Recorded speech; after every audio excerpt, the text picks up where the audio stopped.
Meowdy indeed. Good evening, lass, everyone else who is watching silently or comes in watching the VOD, all that jazz. It is 10:30 AM. I have no hit points. Oh, I remember why. I want to say hi YouTube. Oh shit. Un jour, je serai de retour près de toi. Près de toi. Absolutely butchered that, I'm sure. The fuck is this, my guys? The graffito has been painted over the traces of the fight that took place here. It smells of blood and heavy fuel oil. This was Cindy the Skull. Looks like Cindy the Skull finally found the words for her masterpiece. The lieutenant crouches, touching the fuel oil with his finger. Looks like it, yes. This is still fresh. It wasn't here yesterday. I smell heavy fuel oil. And blood. Some of it is even yours. Heavy which part? fuel oil. Isn't that flammable? Interfacing, is that a good idea? Yes, yes it is. Step back, Lieutenant. The fuel oil catches fire immediately with an ominous hiss. A bright orange flash across the surface of the letters. Black smoke rises from the burning message.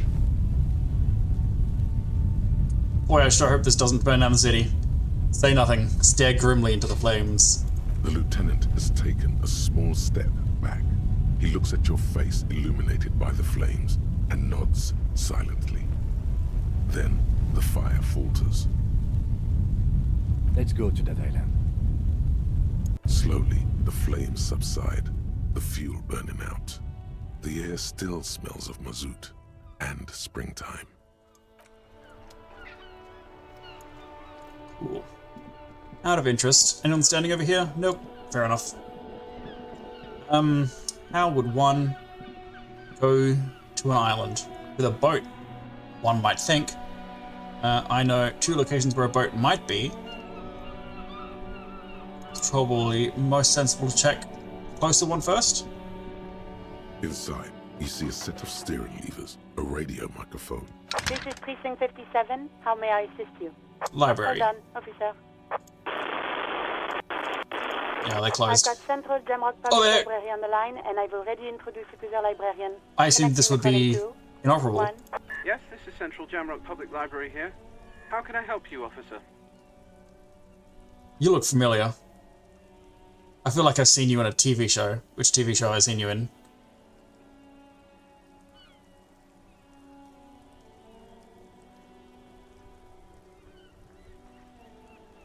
Seinfeld, maybe? Bit like Vicini? In a Princess Diary? Nope. Princess Bride? But also that musical one from Hunter x Hunter. You know? It's a guy. I'm looking for any information that you can provide on Billy Majon, a reader. Billy Majon, you said. Give me Yeah, a what's moment. pronounced Majon? I I'll was check right. our database.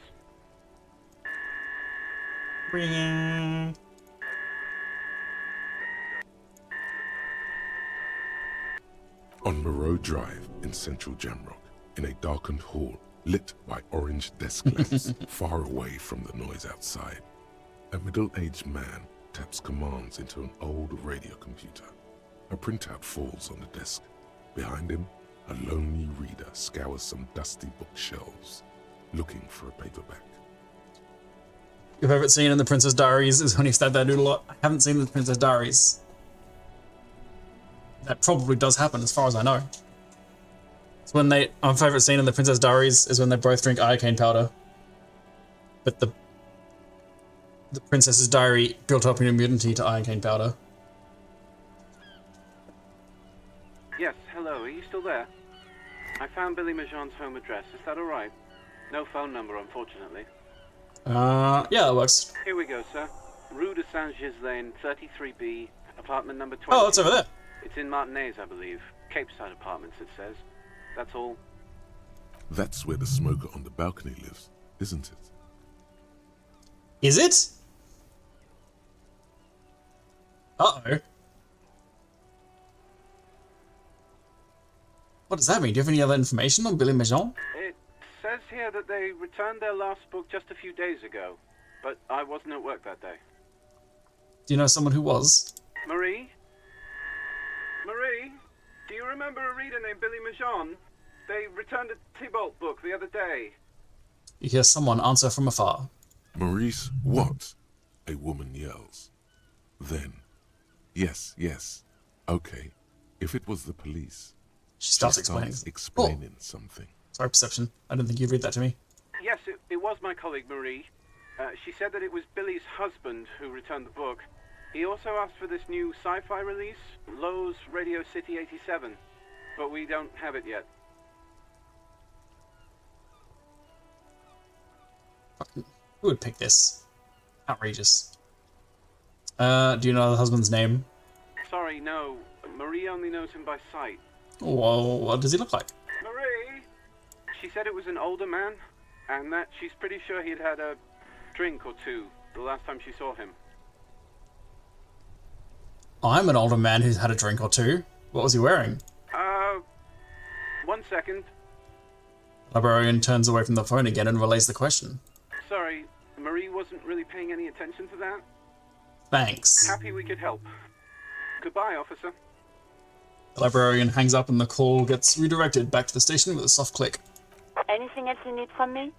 Yes, Alice. Now, thank you for connecting to the library. On second in my list of priorities, we've been attacked! Lieutenant Kim Kitsuragi and I... Something is wrong. Only static hisses through the speaker. Hello? No reply. Only the mindless That is drone weird. of static. It's been this way for a while now.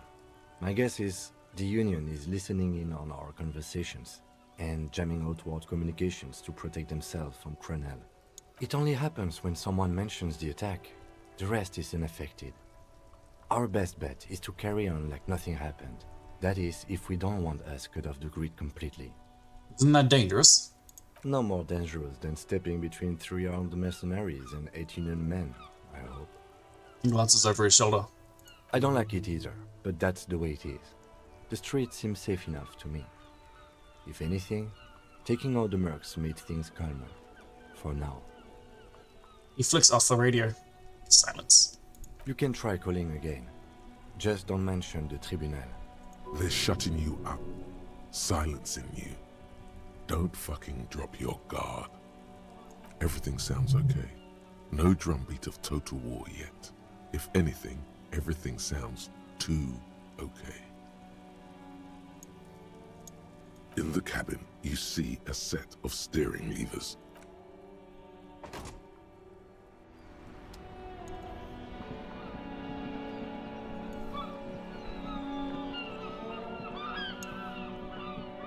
So it wasn't this thing? An old call box with a matrix of push buttons Aye. lists all the companies in the East Delta Commerce Center. Yeah, no. Was he still standing in here? My guy. Your husband got murdered. Maybe. Hi again, Gendarme. Oh, okay. He's so different. It's the sports. He's a sports guy, all about that physical prowess and athletic skill. Nothing else here. He's a sports guy. Bye-bye, Gendarme. And not his husband. Or I have to find out something else about it.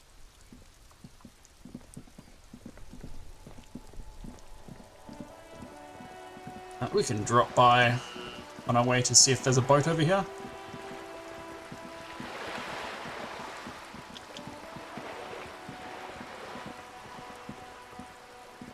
Boat first. No boat, but there's a thing. We'll check the thing.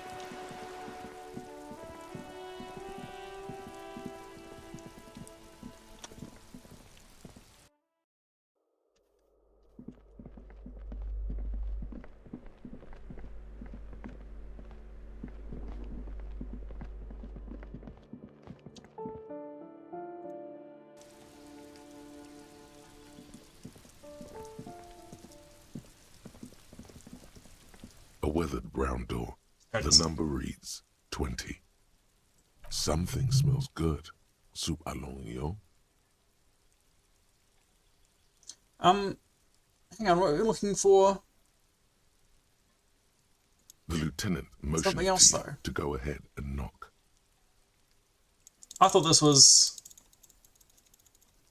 book reading woman's husband.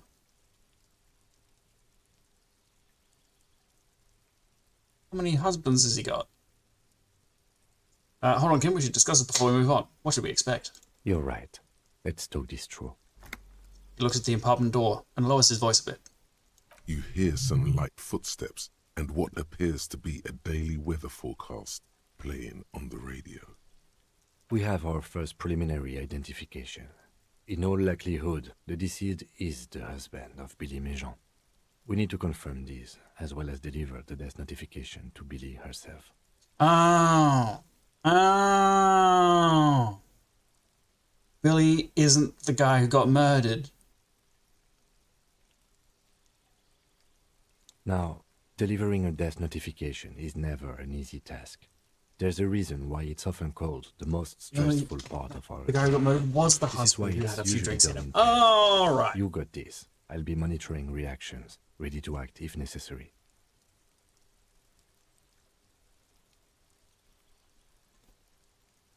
Any good voice? Dad, just don't say that you know how they feel. You don't.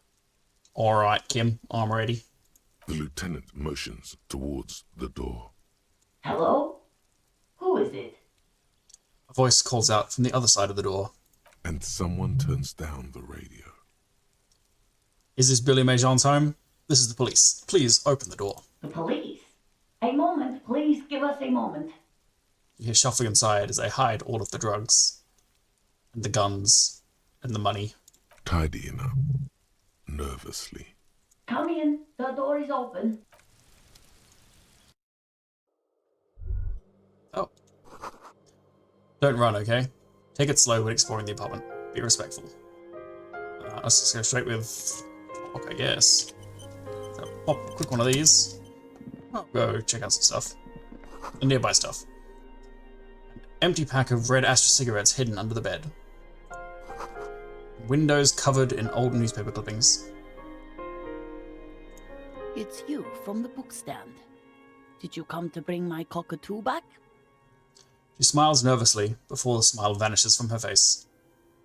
I don't think I introduced myself properly. I'm Billy.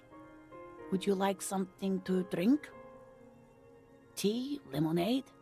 We're out of coffee. The lieutenant has taken off his foggy glasses and is busy cleaning them in his handkerchief for now. You're on your own here. Thanks, but I'm alright. Is this about Victor, my husband? Is he in some kind of trouble again? I can come pick him up in the station if that's what. She stops, her eyes trying to read answers from your face. No, this is something much worse. Is he in a hospital? How bad is it? Oh, I can't see Kim's advice. Just go for it, right?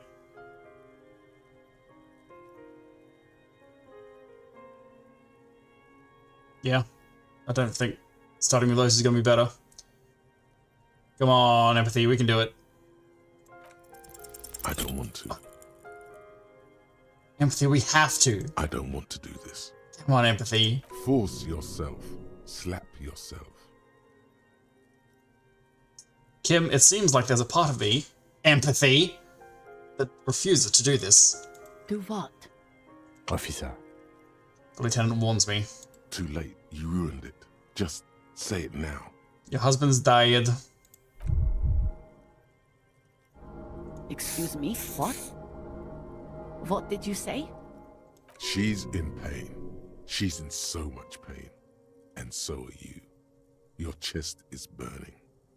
we are very sorry to inform you, but your husband, Victor Méjean, was found dead this morning on the Martinez boardwalk. Oh, She touches her neck, eyes pale like pearls in seawater. oh. But he was just... She looks at the kitchen table, where 2 cigarette butts are still in the tray. I understand that this comes as a huge shock. I want you to know that me and my partner are here for you if you have any questions. We are very sorry for your loss, ma'am. What happened to him? Tell me. Her neck and cheeks are covered with red blotches. Her double chin is shaking. He drank himself to death. And you just found him there? Lying in the cold? She shakes her head. How long had he been there? Do we know that? Can I look at that information?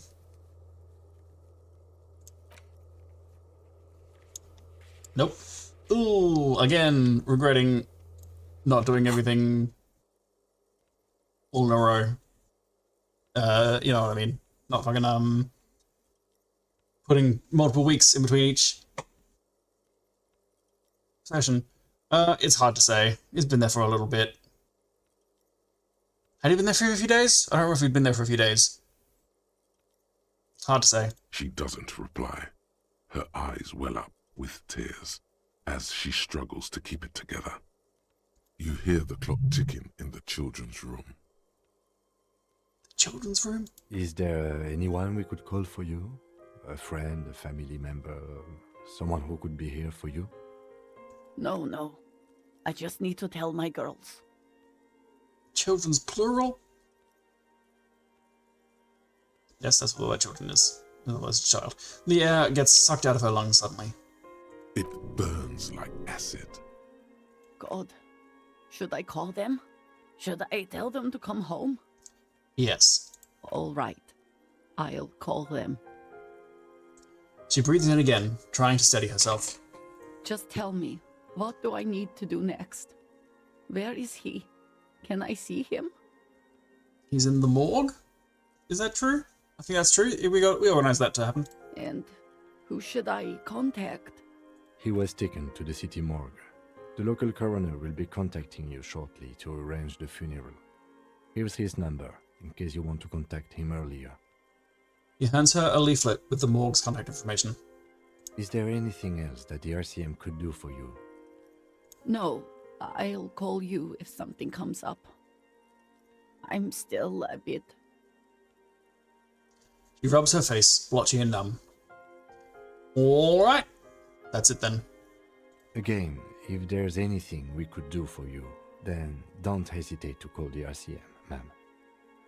She just nods, distant and inconsolable. The bed springs rattle beneath her as she begins to shake.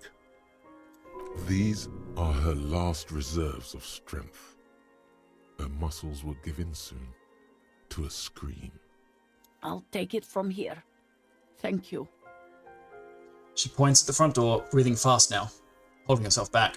We should step outside and talk. He nods at the woman, then looks back at you, his voice lowered. Set the library card by her and leave the room.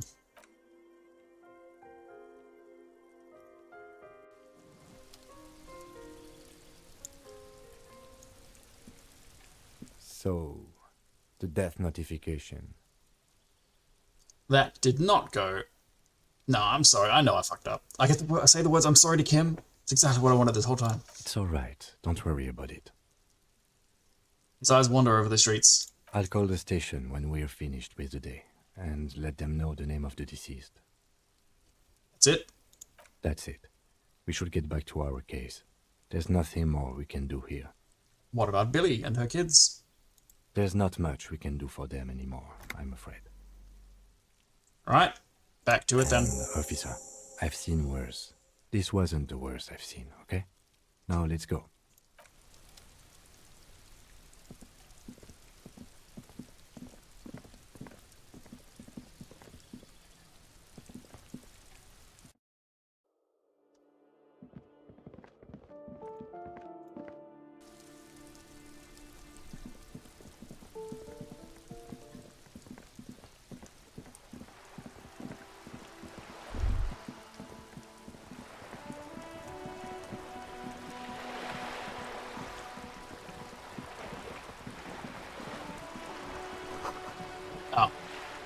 Oh, yep. You knew that. Joyce has gone to the village on the coast. And I've got a permanent halo now? Well. That's fine.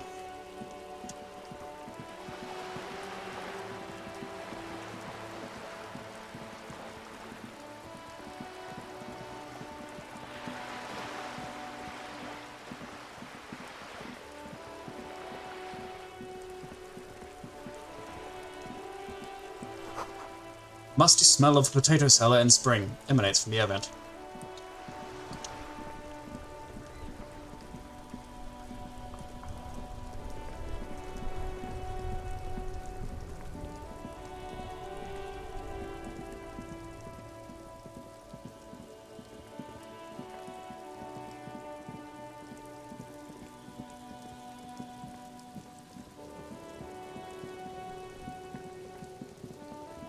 Hey, it's been a couple of days. How you doing, Trap? The trap is full of locusts, but they seem I changed that.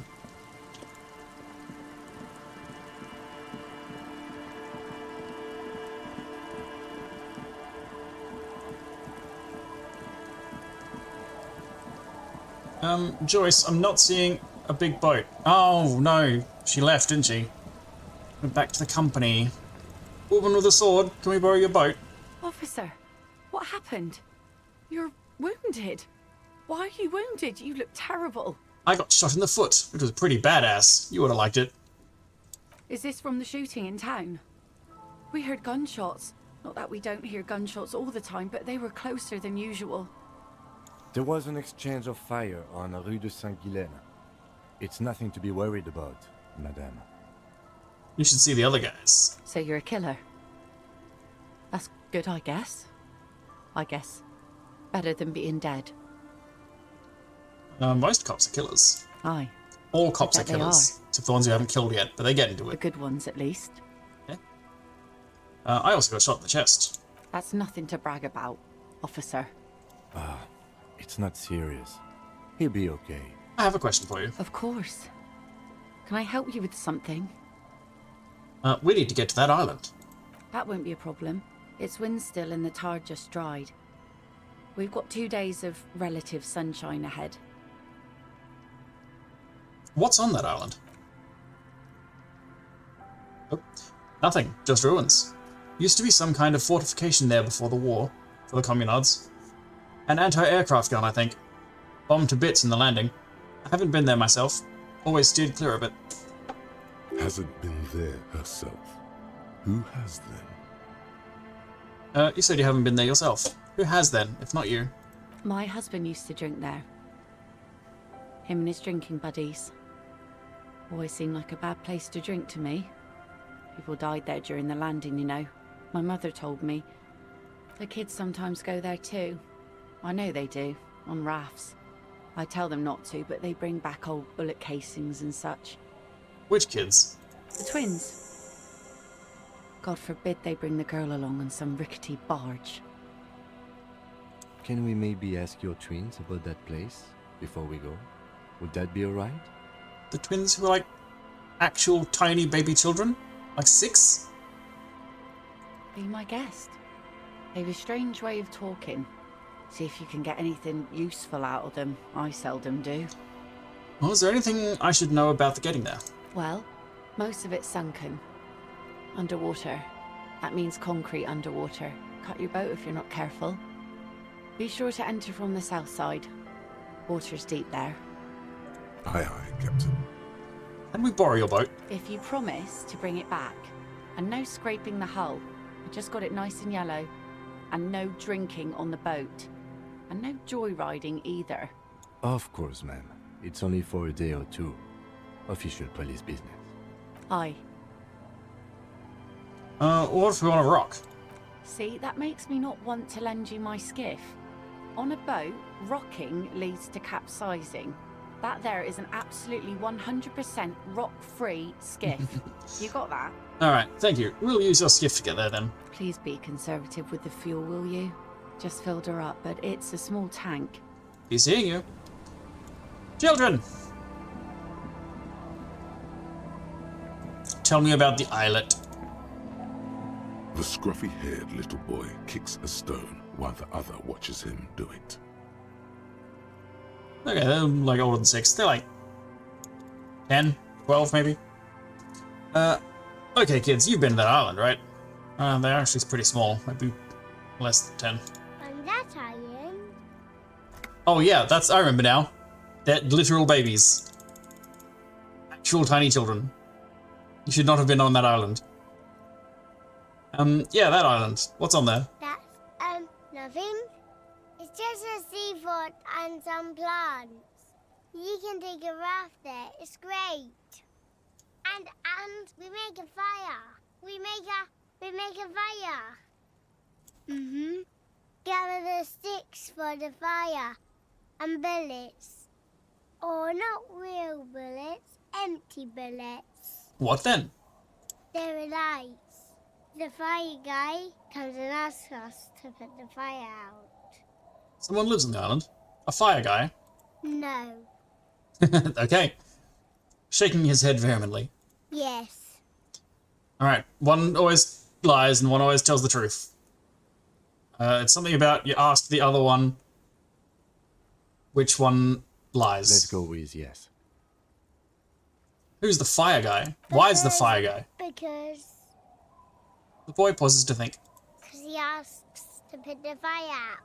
Why does he ask to put the fire out? I don't know. He doesn't like it. He don't like people to be there. You shouldn't go. Yes. The other one lads laconically, standing with his hands glued to his sides, like a little tin soldier. Because he doesn't want to be found. Smoke traces. A suspicious request. Made out of fear. You mentioned something about lights? I don't know. Did you mean there are electrical lights? Says Kim, pointing toward the streetlight. Yes. Yes. Is there anything else you can tell me about this guy? The fire guy? Age? Does he live there? No, he doesn't live there. I don't think. No, he lives there. Been there twice, 2 times. He doesn't live there. He isn't there sometimes. Anything else? What does this guy look like? I don't know. They say almost in unison.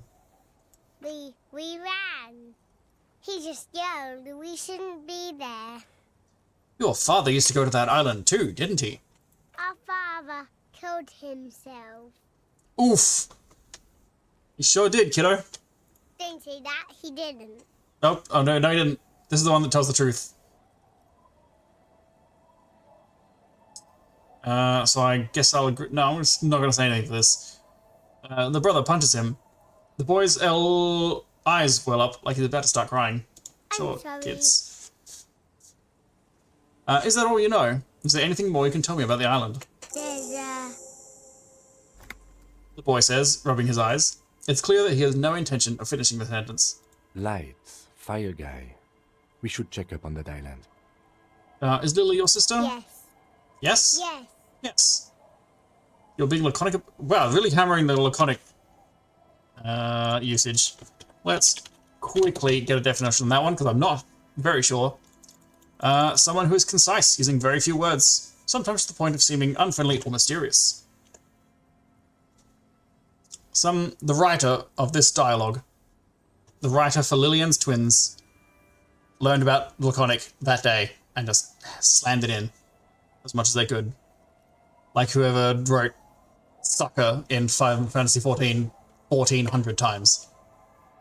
It doesn't look like he knows what that means. I love their sucker. Bye, kids. Lily, do you know anything about the island? I'm thinking no. Is that the phasmid? It looks like the phasmid, leaning against the wall.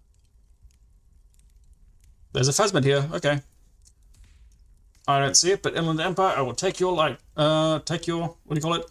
Word for it. Sneak up on the phasmid. It's not the phasmid. It's not even organic. It's a fire iron. How disappointing. I can't believe it. Right? You'll have better luck next time, though. The phasmid, finding it is your destiny. I don't want to give it a rest. I want to find the phasmid.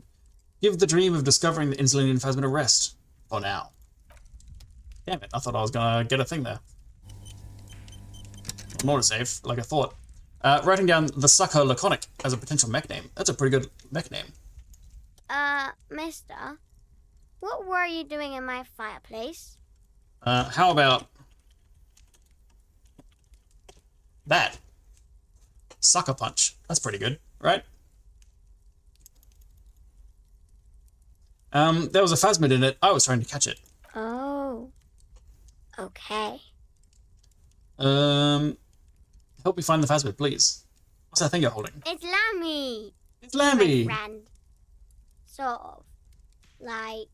She holds the fuzzy beast up to demonstrate. Lambie is a stuffed lamb that, admittedly, has seen better days.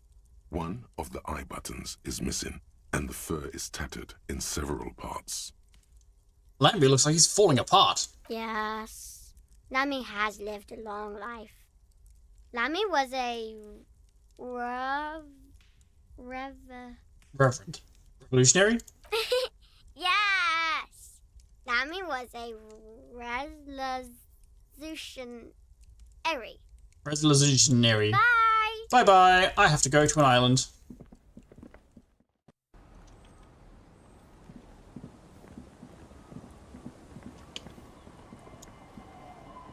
Our tenant, the policeman. I hope the waves don't keep you up at night.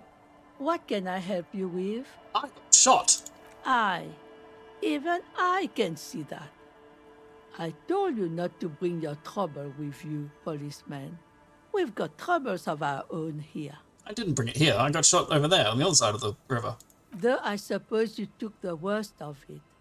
Turns out you were your own ill omen.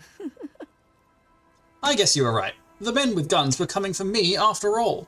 I'm not sure those were the last of the men with guns either. But There are always more coming for your kind, officer. Then we'll be ready for them. goodbye. I think I'm out of bullets. Where's my gun?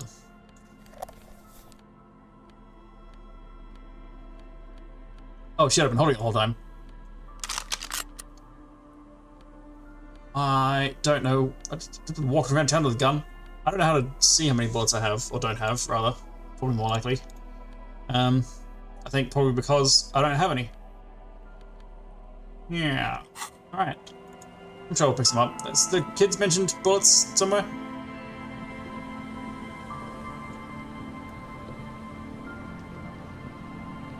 Oh, wait! I want to go to La Frite. La Fritter first. Can I teleport from here? No. From here? Yes.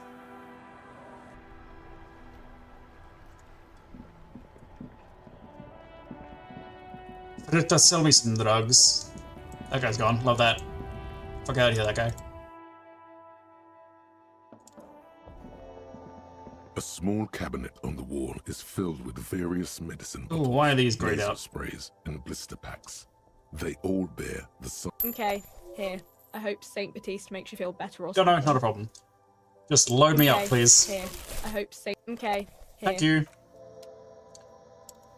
Delicious, delicious drugs. I hope the racist guy got shot. In Minecraft, in Minecraft. Shot in Minecraft. Shot with a camera. Definitely. Me too. I also hope that guy got shot in Minecraft. Odd that you didn't catch this graffito earlier. Van Eyck Overdrive, it says. Did I think about Van Eyck too much? Am I just seeing it everywhere now? Yep. Oh, yeah, okay. Reveals gig places in the world. Yes, it does. It certainly do that. The boyadero stares at you with respect, then gestures towards the trickles of blood adorning your clothes. Danger comes with the boyadero lifestyle, right? There are types of danger. The one I'm usually concerned with is lung cancer or getting mauled by wildlife, not bullets. It calls back to an older era where this was commonplace, though.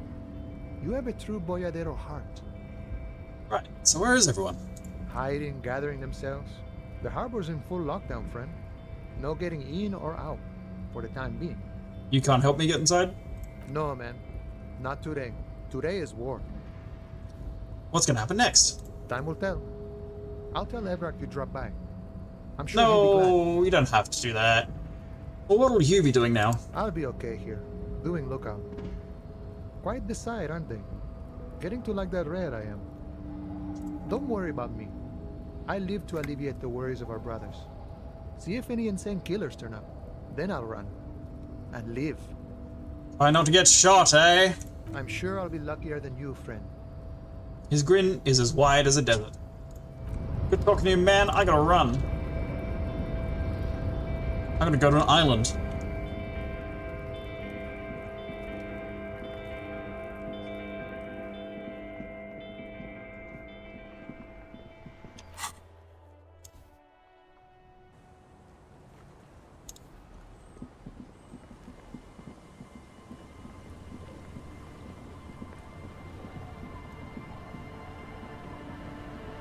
A skiff with a small steering engine in the back floats on the calm mirror of the sea. Its 2 seats are empty. The boat's belly is a shiny yellow color, industrial paint over fresh tar. You see it reflect off the water, along with the factory number, A72. Once you get in, that's it. One pull of the starter handle, and you're off into the bay. A strange trepidation comes over you. Are you sure you want to go now? Have you made all the necessary preparations? Closed all your accounts? Remember what the net picker said. It's a small tank. You won't be going back and forth on this. That's a fucking real ass. For realsies. Point of no return. This is where it's done.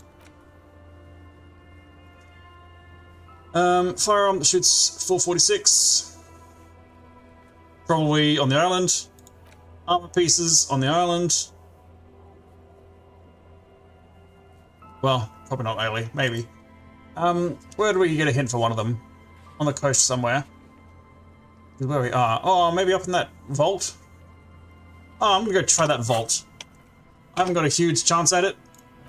But may as well, right?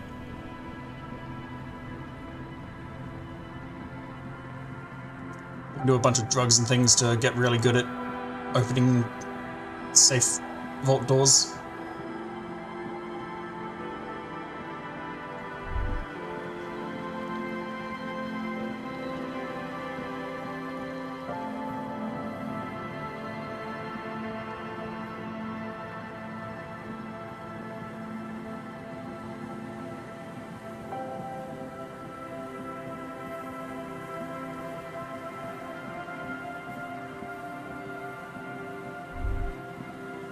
What do we need? An old door, Facing? walled by elements, guards the depot.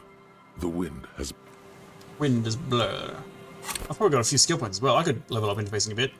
Although I've got quite a lot already and it didn't have great odds. Okay, yellow. Motorix, yes.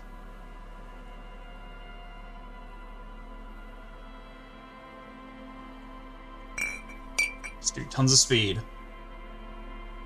Let's really abuse those substances.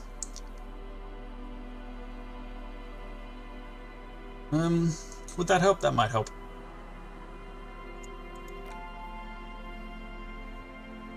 Interfacing +2 from the gauntlets. Have we got anything else with interfacing?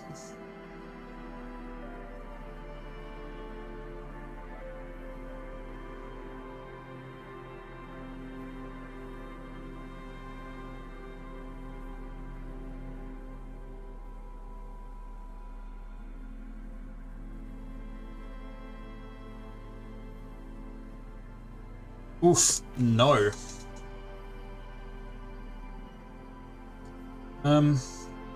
Could equip that. I don't think it'll help. I'm gonna do it anyway. Save just in case I die somehow. That because it's fun. Let's try it. An old door, walled by elements, so low. guards the depot. The wind has blown a sand dune in front of it. But we're just gonna succeed it anyway. Fuck. Yeah, fair enough. Oh, what? On the door. On an 11, that was a failure? It does not budge. Not only is it locked, it's also jammed shut. Fuck are you? Rolled an 11, it still wasn't good enough. Haven't I got the thought about 11s being super crits? Or did I just not think that? Or did I get rid of that? Oh, there it is. Very suspicious. It is jammed shut. Door's shut tight. How can we get in there? We don't get in there. What do you mean? We get into, like, everywhere. Frankly, you're just going to have to accept the fact that you can't get in through every single door. No. We've gotten into every door thus far. That's what we do. We open doors. We're cops. That's our perk. Even Everard knew that's a part of our MO. That's who I am. That's who we are. We're cops who get indoors. Yeah, I understand you. I like opening doors as much as the next guy. But this one is simply beyond repair, and we don't have the resources needed to open it. Relax. No one's hiding in there. If we can't open it, others can't either. And thus they can't get in. He looks at the door with a rueful smile. Alright, guess I walk away and never get into that door. That's a bummer.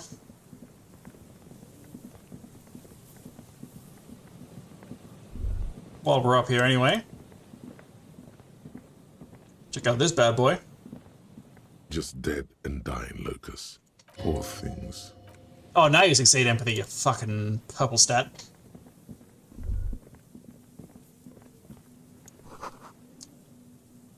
You may take a mental note. Tiamutri seems important somehow. What does it mean? Oh well. Boat.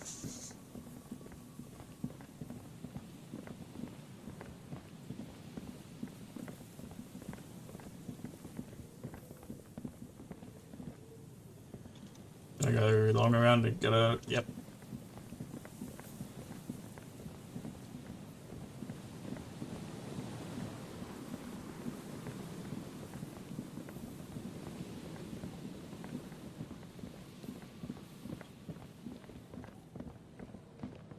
Before we go any further, anything else on this list? So it came from the island, Let's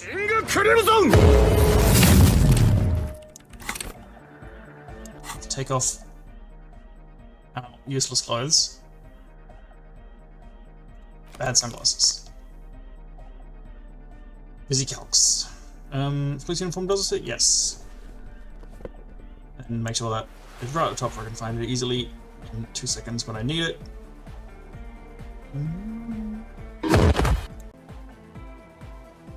Communism? Well, I need that, so that's not going anywhere. Gotta have communism. Humanism stands above you, a precious and complex wax painting on a single pane of glass. How about drugs? How are we doing for blue?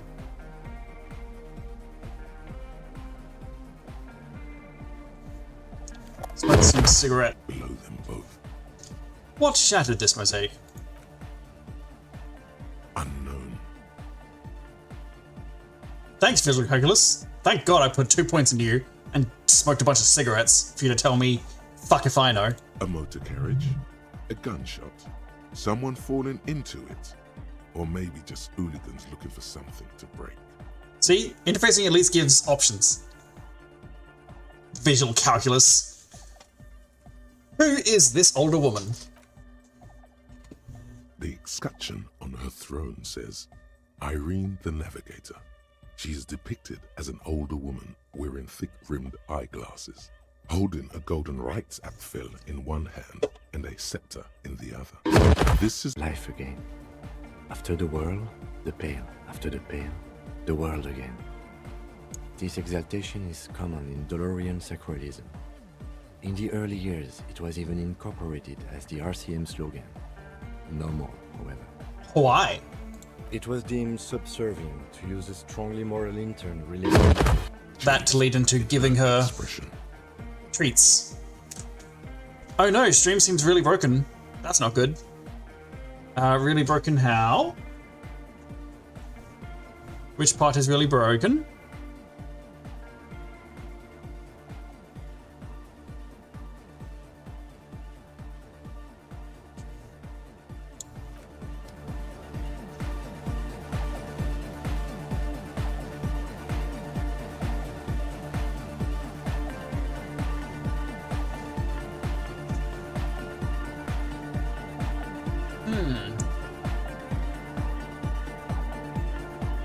Oh, yep, okay, I pulled it up on my phone, it's... The light's freaking out for sure. It could just be a nasty room that... my rake doesn't like. Why? Oh, you should be going up. No, it could be that the internet just cut out for a second. Yeah, just Your a mates are fine. little bit of shit internet. Yeah, you're fine now. Yeah. I don't know what's happening. Could just be that the room was a little bit much. The sick beats, I wouldn't... Sure. Maybe Oh, not, is this, maybe the, not. is this the church? Yeah, it was very... No, those sick beats are their game. Yeah, I would play it safe because your frames are dropping quite a bit. it's pretty egregious. Up, Rock. Up, Rock? Up, Rock. What's up, Rock? What's up, Rock?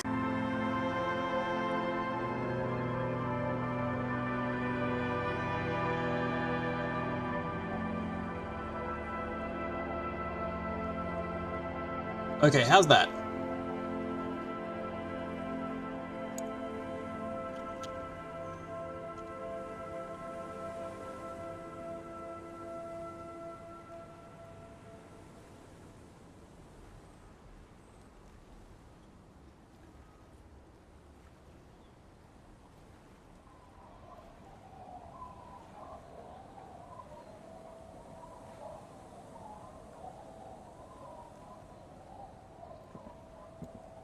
OBS no longer dropped frames.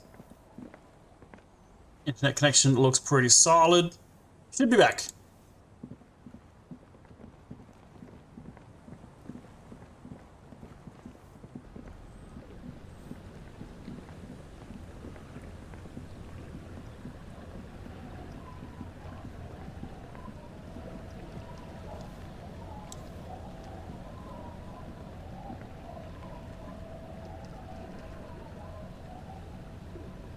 There we go. There we go.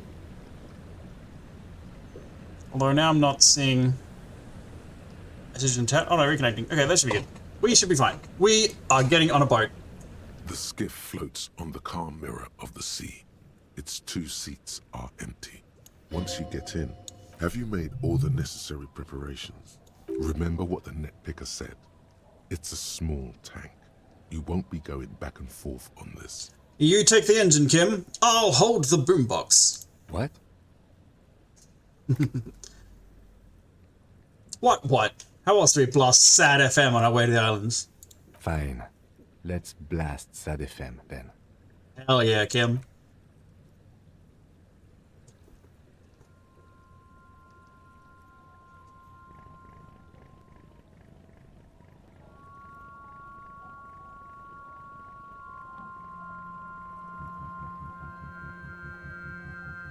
Want to be free. Want to be free.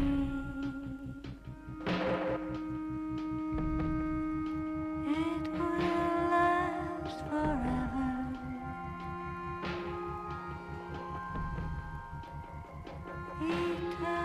Eternally.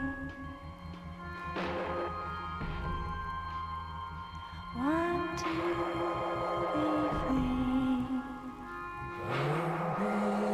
free. Want to be free. It will last forever.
boat comes to a slow stop. The lieutenant turns the engine off. Then there's silence. That FM is sad as fuck. The scene does hits. It do be hitting. I didn't know that song was in there and it was like that. I used Disco Inferno lyrics as the title, coincidentally. In the silence, a sputter of wings. A flock of quails takes off in the distance. Shout out to Kim for perfectly timing that boat ride to the length of the song. Skiff ride. And also shout out to Bubbles for being an absolute ninja throughout that sequence. Very silently going outside to pick up her dinner delivery. There is very little I assume. wind here today. The ghost is standing still. You look at your arms, then the cliffs above you. Let's go. Let's go.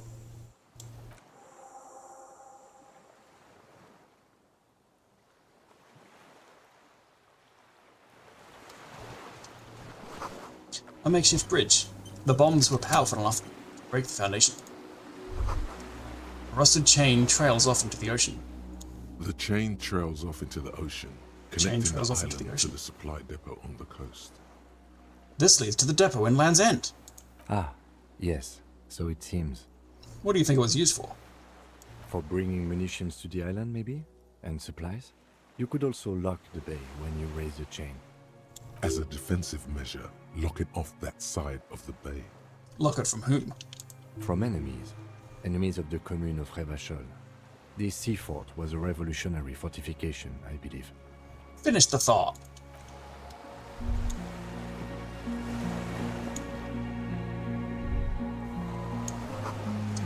These stairs feel ancient. Soldiers' feet ran up them long ago.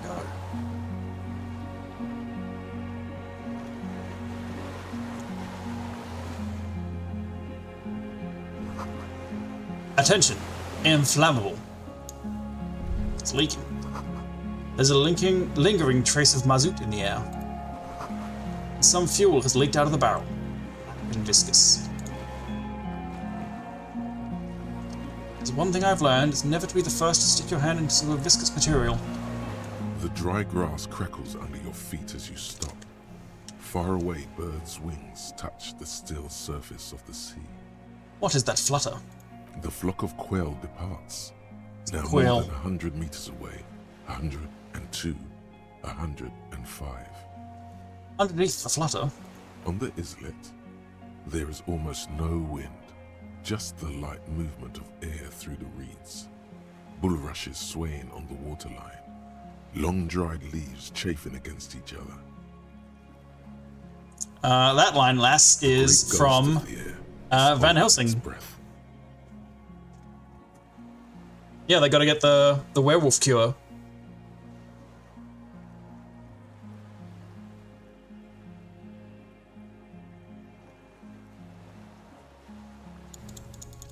Now that's a fucking movie. That's a fucking banger of a movie. Bubble, whatever stupid thing I said last time is out the window. It's gotta be Van Helsing for the next movie night.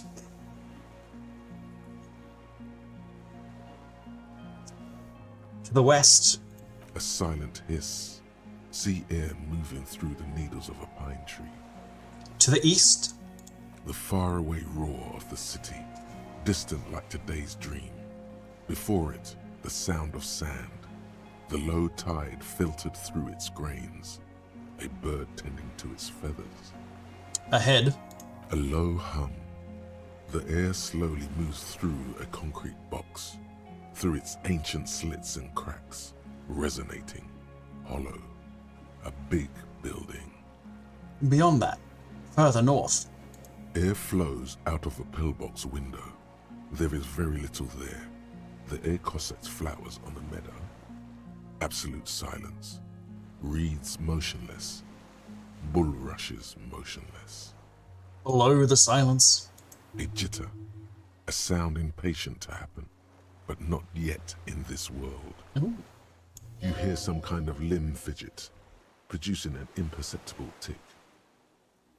Kim, Yes? it's really fucking quiet on this island. It is. Is that why we are stopping? Mm-hmm. Wait, I have to listen to one more thing. The lieutenant nods in silence.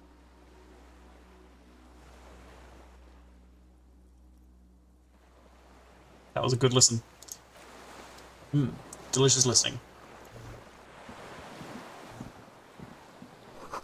This barrel says ICM. You see a star with little specks in it. Warm air from the inside of the building. It's warmer there than out here.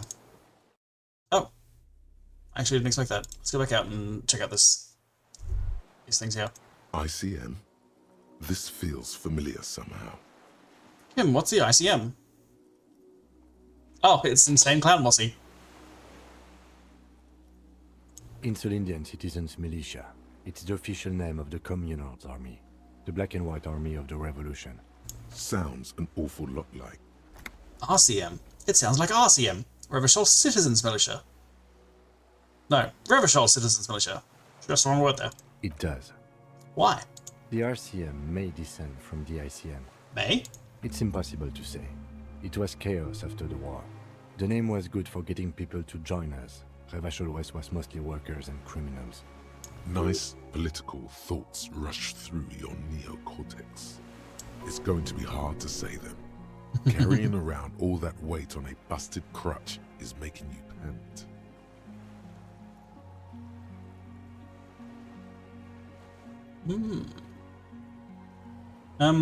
Revolutionary Army is the Communists, I think? Yeah, Communists, yeah. What I'm hearing is we descend from the glorious Revolutionary Army. There were all sorts of groups and groupuscules back then. It doesn't really matter. He bows to inspect the barrel. It's got a white star on it. No, an upside-down star. With its horns in the sky, the symbol of the commune. Those specs stars too? No, that's the uninhabited archipelago. A DeLorean-era symbol of Insulinda, known as the face in the sea. Looks old. What's it still doing here? After 44 years? That's not nearly enough to hide what happened here, Lieutenant Gefreiter. Lieutenant W. Freighter, Kim. One of these barrels was still leaking fuel, as you saw. The city is full of things like this. Old bullets, guns, fuel. Finish that thought.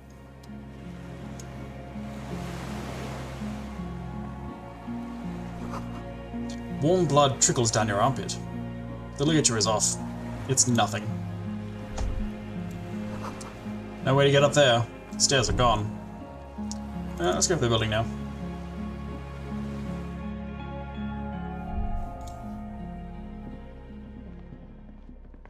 Oh, we're up here. Okay. Oops. What's this? Careful. These stairs have collapsed. And this was once an armament rest. Twin cannons were attached here. Medium distance, large caliber.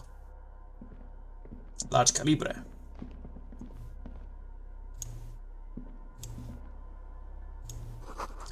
Books. Mostly fantastique and historical fiction.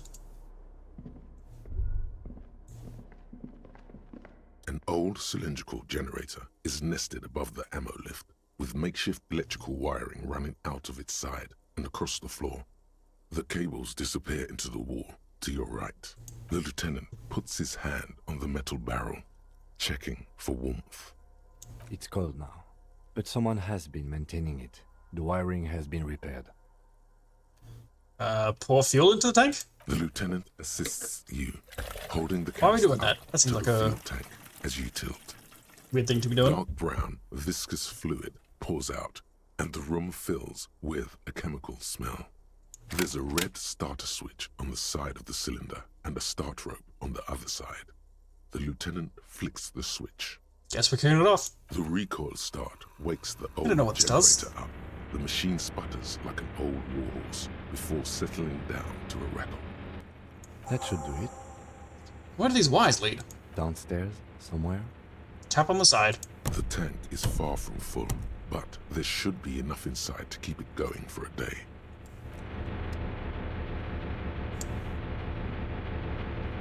Alright, figure that out later.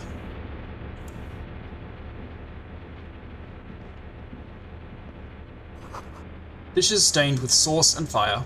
Survivor's kitchen. Ooh. Ah, more found stuff. How much found have we got now? Probably quite a lot. We really found it up. Oops.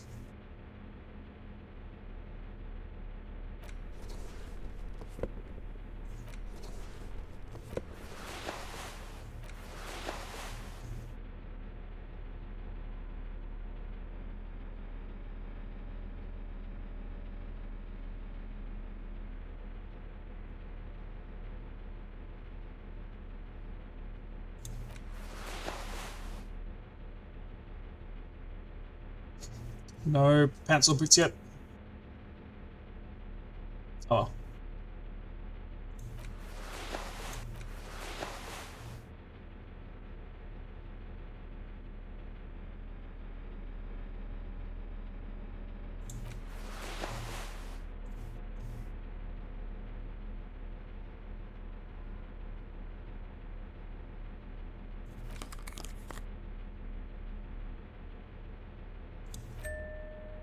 Oh, ding.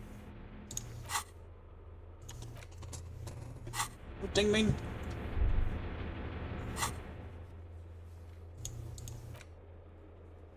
I don't know. Ding. There's a greasy old spring mattress in the corner, resting on piles of soft cover books. White linen and a pillow are visible under a worn-out caracal blanket. Someone has been squatting here. The linen is fresh, recently washed. How recently? You force the rest of the sentence out through pain, thick as molasses, no longer able to hear yourself speak.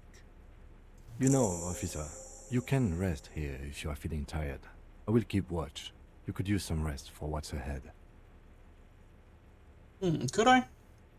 No, there's no time to rest now. Yes, anytime. If you need a rest later, it's okay by me.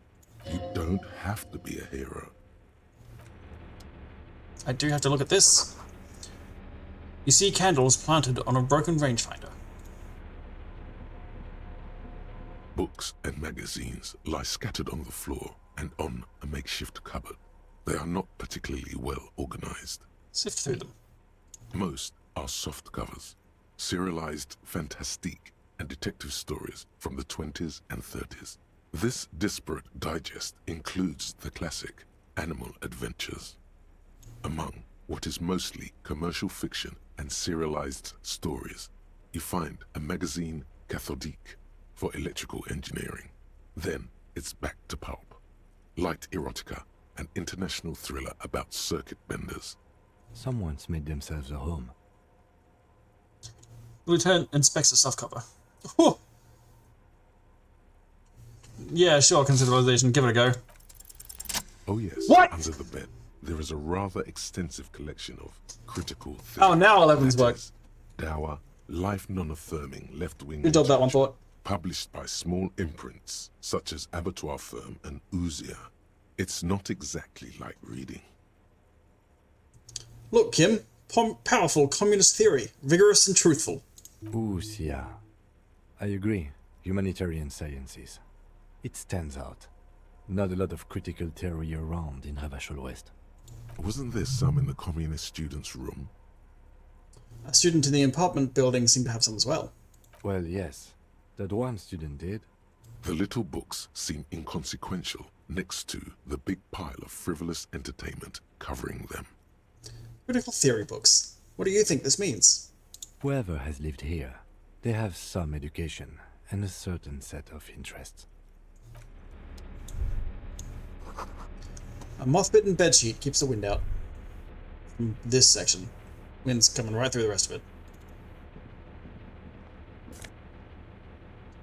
Army surplus winter scarf. I actually am gonna have a little nap. Because IRLZ's Lich has a big old headache. Mattress lies in the corner. The offer still stands. Take it. You don't look so good. I don't look so good, Kim. Just a little shut-eye. I'm gonna press this button, and then I'm gonna go take some drugs. BRB. You face the concrete wall. There's less light there, in the dark corner. Like a dog, you lie there.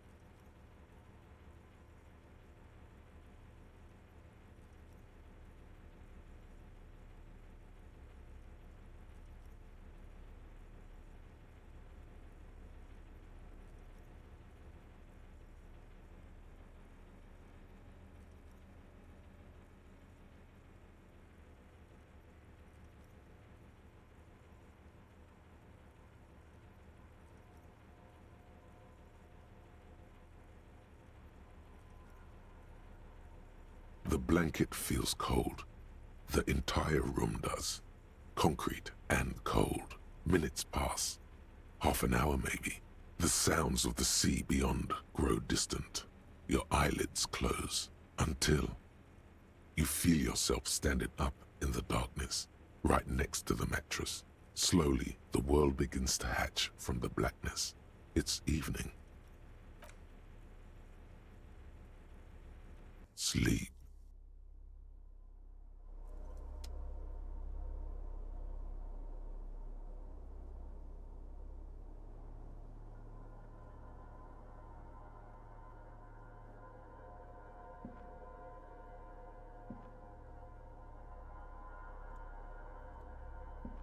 Delicious, delicious ibuprofen, my beloved. Kim, where'd you go? The lieutenant is no longer here. Go outside to the beach. Which beach? First beach? Or new beach? A second beach? Oop. Okay, not this beach. No takesies backsies. This beach?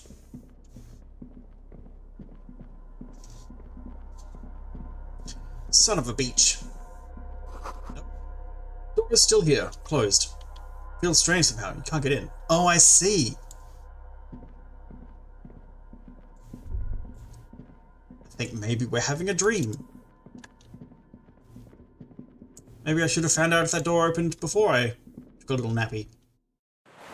Nappy Betty buys. Right, this way? Go down to the chain. There's something there. Yeah, this would probably hit different if I explored this place first. Yeah? Is there a chain over here? There's a chain back the other way. Can I go the other way? No.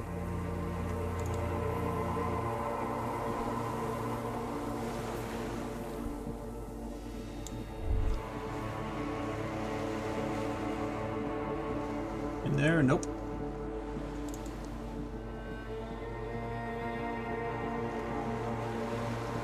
Chain.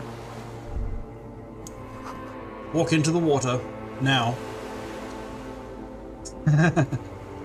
Sure, we got a stitch. See if I gotta do Death Stranding. I should probably play that. You see her footprints in the water. Where's my BB? Where's Norman Reedus? Further. This way? This way.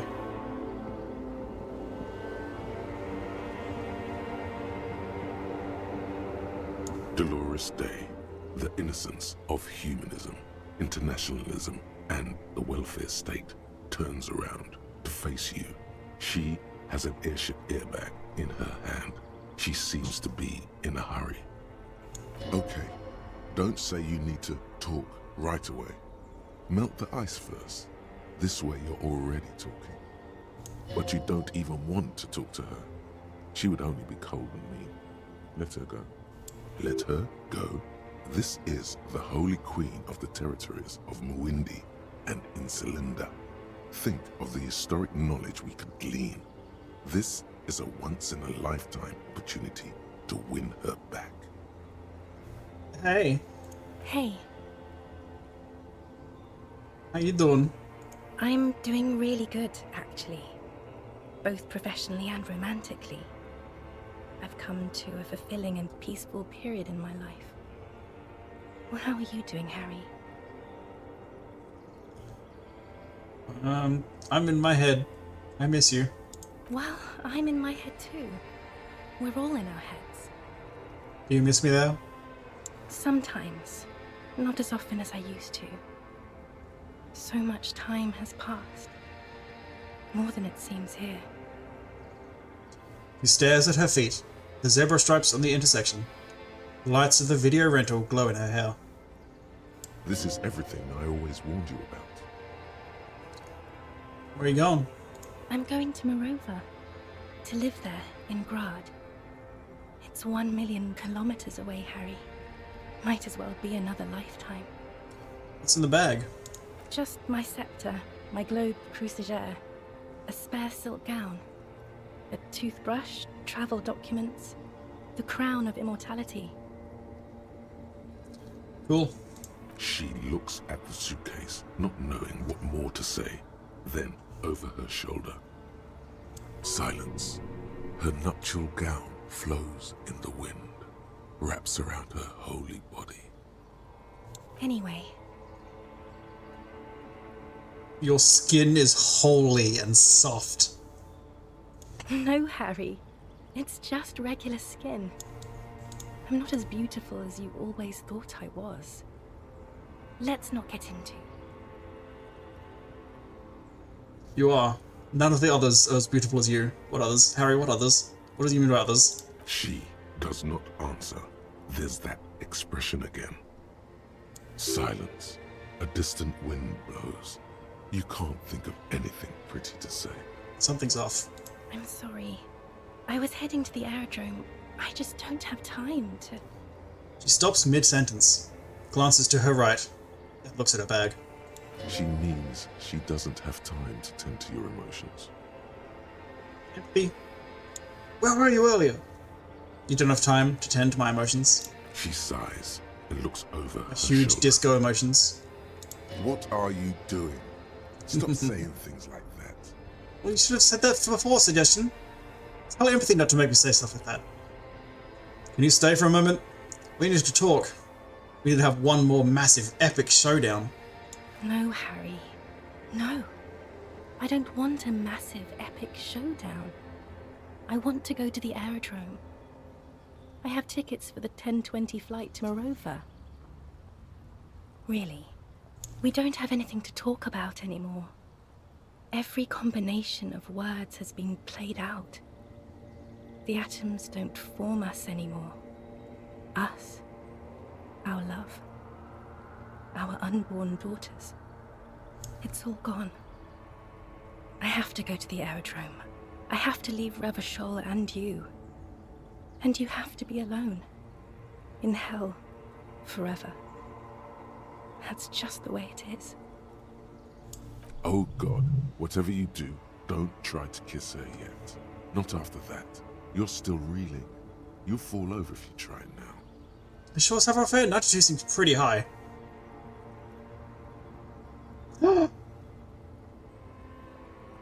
Fantastic. I bought you this figurine of a headless Falcon Rider. I don't want it. It looks expensive. I don't want it. I thought you liked figurines. I thought the figurines were for getting you back. That's not what figurines do, Harry. Then the figurines don't do anything. She looks at the headless Falcon Rider between your fingers and doesn't know what to say. The figurines don't do anything? Anything at all? But I thought the historic figure she had.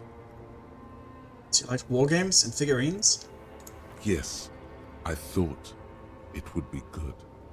A form of communication when words have failed. Yes, it was a good idea, but she felt obliged by the headless Falcon Rider to give you things in return. Things she no longer wants to give you. So she refused. That's how it goes. Your figurine rider idea was naive. I want to see how this plays out, but that's the correct option. What about dice? I had some custom dice made in this place. No, you Okay, I won't give you things then. These are my dice. You get your own dice. These are dice for me and Kim. I didn't ask for things. It's too late to give me anything. I would have liked the Headless Fallen Rider back then. But you said, I have a vast soul, and you will always come back to it. We both said a lot of things. We were very young. It was her. I can feel it. I can see it in her tender long fingers, in her wrists. Her hand wrote it, said those things. Actually, you didn't say it. You wrote it in a letter. Handwritten letter. I kept it in my paperwork. As Queen Regnant, I write a lot of letters. She brushes a strand of hair, white hair out of her eye. You know what I mean. You left me a letter saying you'll always come back to me. You can't believe how happy you are with me. Okay, Harry. Okay, it was morning and you slept. The room smelled of cigarettes and Rowans. There was hoarfrost on the ground when I left. It was autumn, the first one we had together. But you have to understand, it was 1,000,000 years ago. No, it was 100,000,000 years ago.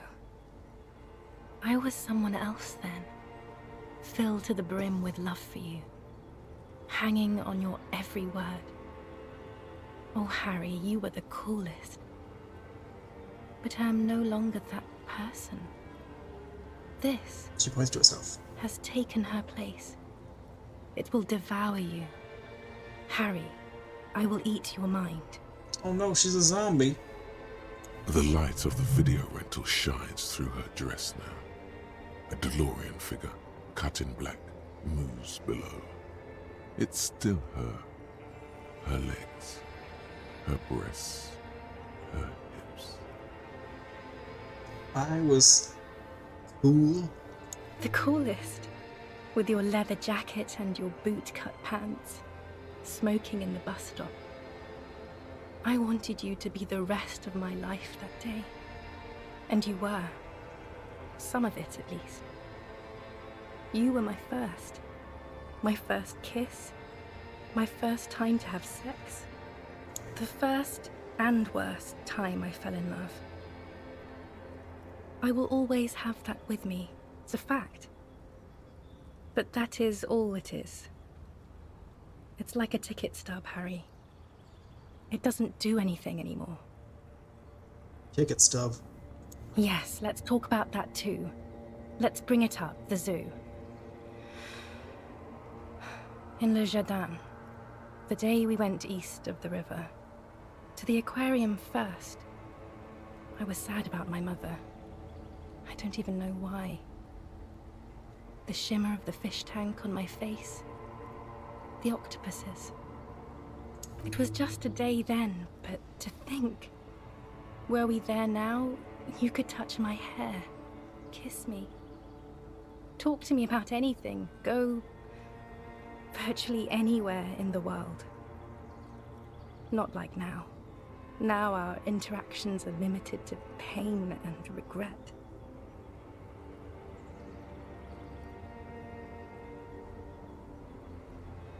Can't you turn back to the person you were? I can see her in you, under the gown and that wreath. And my crown of immortality? No. You scared her out of me. With your crying, the awful time we wound up having. And the cheap rental flats you could afford. Can't you see? I can never think you're cool again. I can only think that way about new people. Voyager Road. I know that place. Where is it? It's here, Harry. We are on Voyager Road. At the end of it, 300 meters from the stop. We used to come here to rent videos. There. You could not pay the electrical bill. It became a lightless tomb. The years you spent training for the militia, my parents' money, it was not good. What now? What happens now? What is the next thing we talk about? Is there really anything left? If not, we can always repeat one of the things we have already talked about. Talk about it again. If you do not feel like doing that, then you should let me go to the aerodrome. Don't let her. Don't let her go there. You should redo the topics. Go over everything. The things you didn't say before, too. Make it go on and on. That's a lower number. I swear to God, if I get through every other option and it makes me do this at like 1%, I'm gonna be so mad.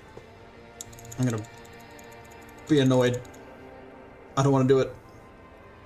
That's not a very good way for things to be. It's not. But But what?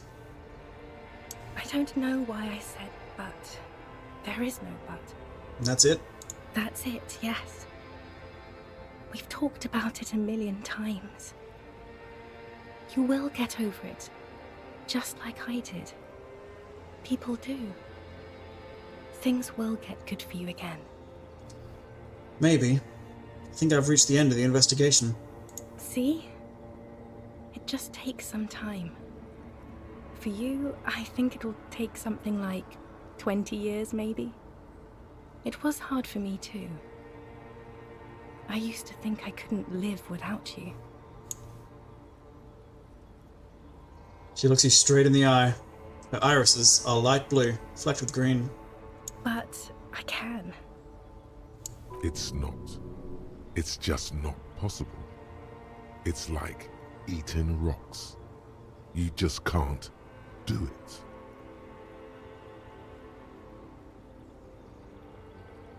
With all my strength, I can't. It's like eating rocks. There is a silence. She looks at you, then over her shoulder, then corrects the wreath on the dome of her forehead. As you talk, it feels like chewing on gravel, granite, steel bars. Blah. Oh, awful image. I'm remembering the one scene from Bring Her Back as well. 20 years, that's so much time. Yes. It only took me 1 year, maybe 2. Phew. So you felt that way once? That you cannot live without me? Yes. But that time is gone now. So very gone. Have to be like this. Maybe we could try again? No, Harry. We can't. Why? We already tried again, and it didn't work. Let's try building communism twice. If it doesn't work, let's abandon it and be slaves forever instead. Yes, of course. I'm bourgeois because I don't want to keep hurting you. What went wrong when we tried again? I can do it better. I don't know. Please. She shuffles from one golden sandaled foot to the other. In the distance, a streetcar screeches. Okay, I have other questions for you now. I can't answer your other questions, Harry. Not anymore. I have to go. I get the feeling you're not really Dolores Day. Yeah, no shit, I Harry. don't know what you mean. Dolores Day? You're the X something. Wasn't I Dolores Day just a second ago? Now I'm the X thing? You're confusing me. Look, I have to be at the Lausanne Aerodrome at 10:20 p.m. I still have a light rail to catch. I haven't even bought the tickets yet.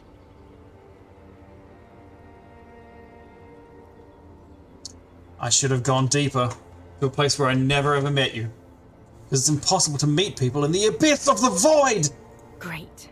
It's the abyss of the void. Soon it will be the gloaming, then it will be the world ending. My friends are waiting for me on the platform, Harry. It's impolite to... Say nothing. Just look at her. She does not look back. Instead, eyes her fingernails. They're bitten frayed. The evening wind blows in. The gown wraps around her like a white flag. 1,000 times you beat an animal. 1,000 times you've raised that fabric. What is underneath has always calmed you, centered you, made you sane. You're the morning. The morning? I don't understand. No, I meant morning, like with the U. I'm grieving, but you're not even dead. Oh my god, Harry, stop. I don't want to hear anything about the mourning. Mourning someone who's still alive. Any of that. I can't do that anymore. I'm not 80 years old, I'm 32. People my age are not supposed to mourn. She breathes out. It sounds more angry than a sigh. On second thought, you are Dolores Day, Queen Regnant of the territories of Mundi and Insulinda, and nothing else. Yes, Harry. I am. Things have gotten much better for me, now that I am the ruler of the known world. Oh God, it's already so late. I have to go, Harry. A tiny golden watch with red straps around her bony little wrists. You're not even human?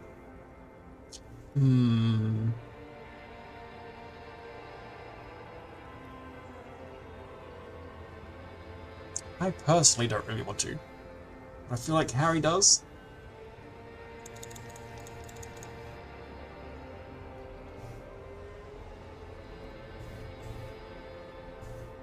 What are we at?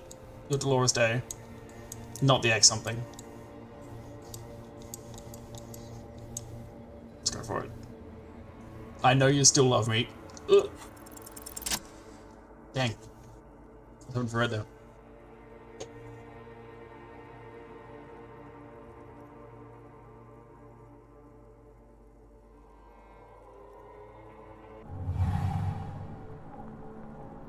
With your feet trembling from the steps you took, tepid and fearful, you stand against her, her body close to you, radiating warmth. With your eyes closed, you move your lips on her mouth. She is not kissing you back.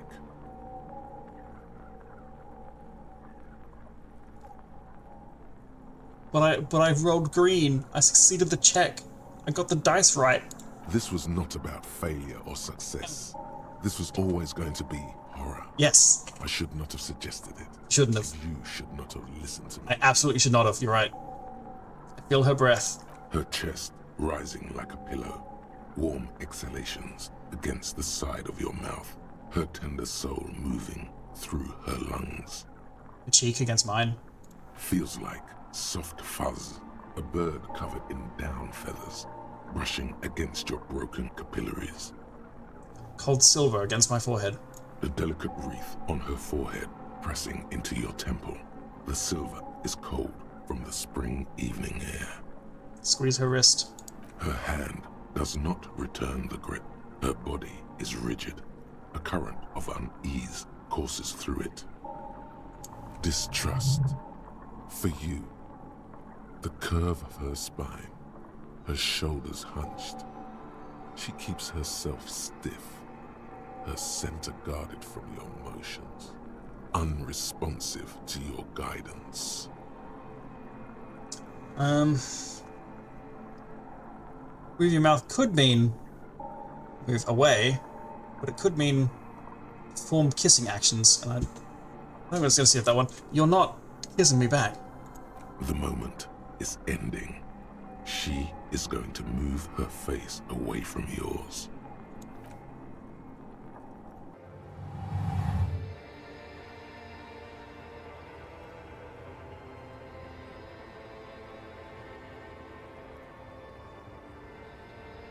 Trying hard not to look at you.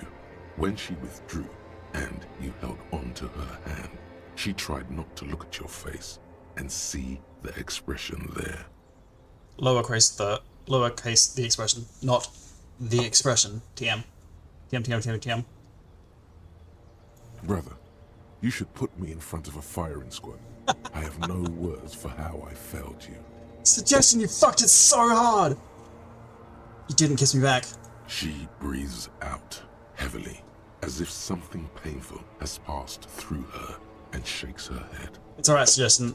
I'm the one who pressed the button. It wasn't your fault. You just rolled good dice.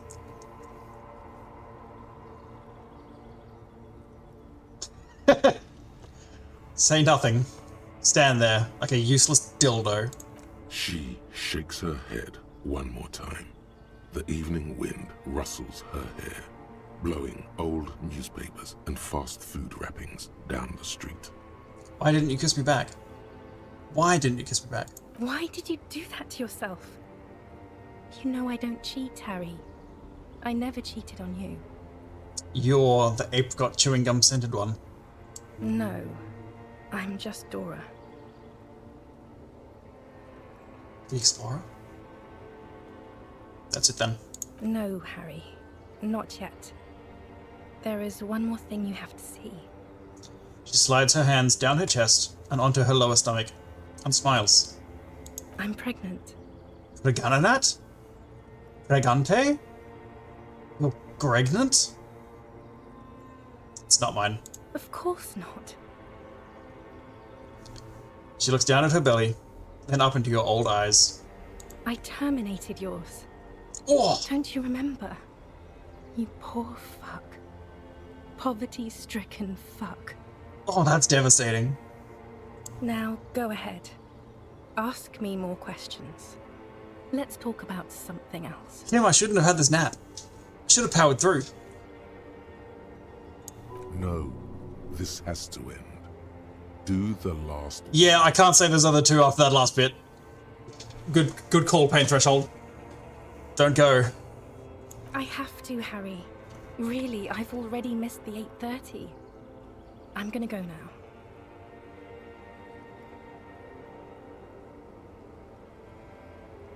Wait, can't we sit down and have a coffee first? There's a cafeteria on the corner. No, that would only be painful and dull. At the aerodrome, life, love, and laughter are waiting for me. At the cafeteria, dust, hell, and tragic comedy. Hold on, what is there to do in Mirova? What are you going to Mirova for? Aren't you glad I didn't push through last week? I'm so glad I didn't push through all last week. It would have been like 1 AM by the time I got to this. Would have been hooting and hollering. Bubble would have been woken up in the middle of the night by me going, "What the fuck, Harold?" Hold on. What is there to do in Mirova? Light, life, culture. It's so much better than here. Everything here reminds me of you and the horrible times we had. The nights we stayed up fighting for our dying love. I have to wipe it all off me and be clean again. I want to be a good person again. Not this. Not what you made me into. You don't want me to let you go. Not really. You asked me not to. That was someone else. I betrayed her, overwrote her, and I'm happier for it. And I'm really going now. The time is up. I must be on the 10:20 flight. Am I ever gonna see your face again? I won't see you. No way! Get fuck won't off! see me. How can that be? Oh, Harry. This is a dream. Can't you see? This is a dream? I'm already in Mirova by now. Oh my Who god, no knows one how told me long that. This happened. A year? 2? 5 years ago? How will I see you again then? Right here, tomorrow night. Once this dream starts happening, it keeps happening. 3 times a week. It's rough, buddy. At least. And Harry, it really, really looks like it started happening again. There's the video rental. I'm suffocatingly beautiful. And young. And I smell of tutti frutti chewing gum. Like I did that time when I asked you for forgiveness. After leaving you the first time. So long ago. But this is intolerably bad. Oh yes. I said blad. This is real So bad. darkness. It's not death or war or child molestation. Real darkness has love for a face. The first death is in the heart, Harry. See you tomorrow.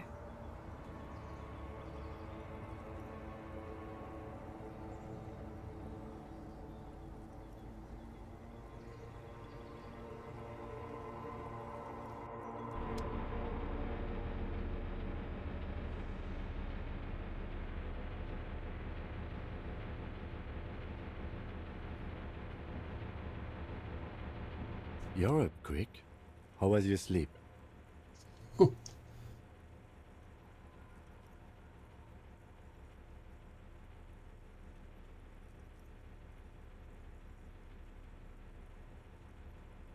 These are all really good options.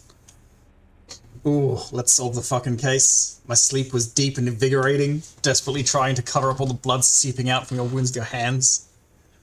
I do like that one. It was total annihilation, Kim. Let's comb the entire island. Centimeter by centimeter. That's the next step in the fucking task chain. Or just spit out the blood and get back to work. You're badass like that. I am kind of badass like that. Okay. It's the sound of spitting blood. Okay. Kim says, okay. Alright, Kim. What we got going out down here? This great blast door must weigh over 10 tons. Rust peels off it. Ooh. Treats.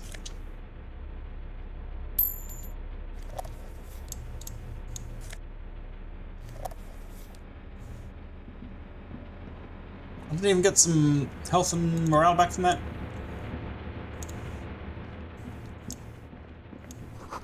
This hatch is jammed shut. Let's go check out that chain. Let's go. How did I even know that chain was there in the dream? That's crazy. Firing slit. You can't see inside.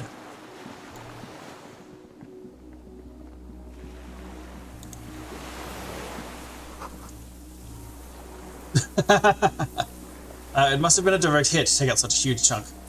Did that seem like the kind of sleep you'd heal from? I suppose not. But I haven't had many great sleeps this whole time. The distant sound of cargo ships. Something, something, something, something.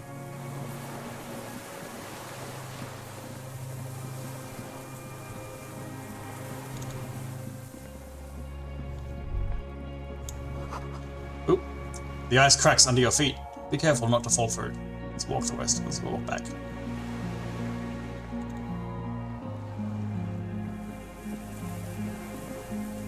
Look at this chain. A strange feeling looking at the water. Maybe you should just wander off into the sea. Leave it all and walk in. I'm thinking no, Inland Empire. I think I've had enough walking into the ocean for now. With a bottle in your hand. Oh, unless... A bottle in my hand? Always. Why? Perhaps there's someone there, under the water, waiting for you. There isn't. In front of the video rental, on the corner, at the crossing. Yeah, I was definitely supposed to get this first. Smelling of tutti frutti and betrayal. I know, guys, we just had this conversation. We're going to be having it every night, You apparently. know it's going to hurt. But it's cold. Yes, cold and still. But love is warm, like the inside of her mouth. No, no, no, no, no, no, no, no, no, no, no, no. Yes, yes, yes, yes. Yes, yes, yes, yes, yes! Raise your sight. In the still mirror of the bay, you see Martinez, reflected. Tall edifices of ruins reach into the water, like shimmering towers. And the shacks too. Pine trees and motor lorries, upside down. Islets and posts, like stepping stones, lead into the water in front of you. Go. Step in. It's been too long. Shut up, Inland Empire.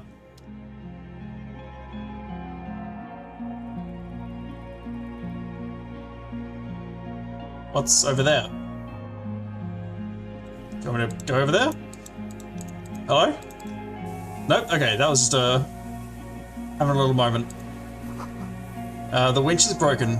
Rust has eaten what remains of the chain. I can't go over there, that's just, yep, that's fine. Inland Empire is just fucking around a bit.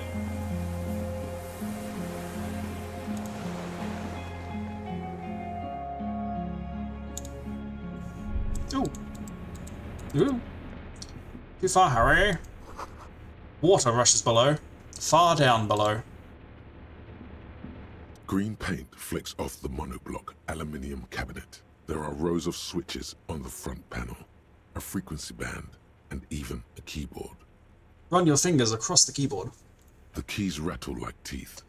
This keyboard hasn't been functional in decades. Alright. What's all this then? The console of an antique computation device. The generator upstairs, with wires coming out, they terminate here.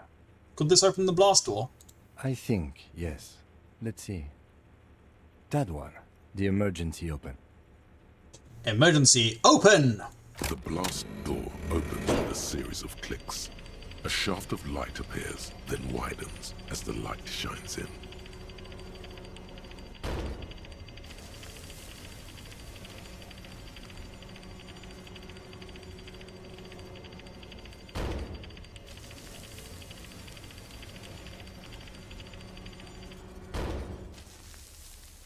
A sudden wave of anxiety makes your skin crawl. After you. What's there? I don't know. A thin wisp of smoke rises from a charred black fire pit. The wind picks up, then dies down again. I'm scared, Kim. Don't be. I have a gun. He takes out his sidearm, checks the barrel, then holsters it again. I also have a gun. I know. It was not easy to acquire.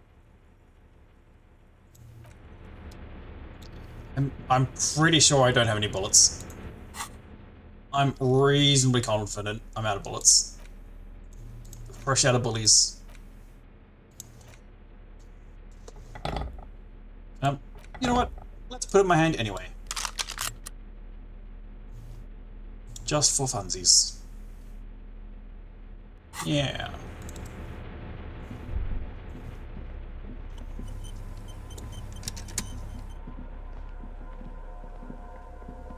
Just to make me feel better. Bullets by the right-hand slot. Beep. Over there, right there. Oh, I got one bullet. Great. Bullets plural, not in my watch. All you need is one. You'll shoot one thing correctly and it's not going to be yourself. You'll succeed in the one shot that you need to take against... It's fine. Minister! We've only got one bullet, Minister! And now I'm never going to do that voice ever again. Quite welcome. Small white flowers blossom all around you. Oh! Like what was over there. Enclosure's balcony.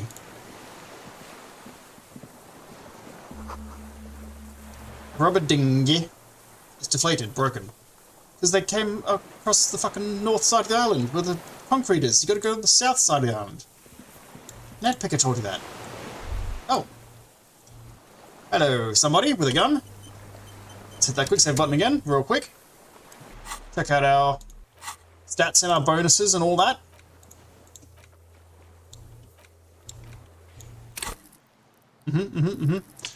Go for it. Hello.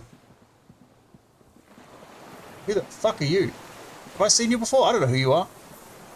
An old man wearing tracksuit trousers leans on the frame stock of his rifle. He gathers a big ball of spit in his mouth. Please don't. Then spits it out. That's fine. Into the extinguished fire before him. He raises his black eyes, hooded by creased eyelids, to meet yours. Unclouded by cataracts, his eyesight is sharp. Are you the fire guy? The what now? I can't hear you. Did you recently tell two kids to put out their fire? Two twins? I may have. All sorts of little rats have come sniffing around, trying to give up the position. The position sounds like a hiding place. Fire guy. Regressive bourgeoisie henchman. Can't even talk like a grown-up. I'm not bourgeoisie. I'm not hench. I am kind of henchman. I'm totally, fully communard, my guy.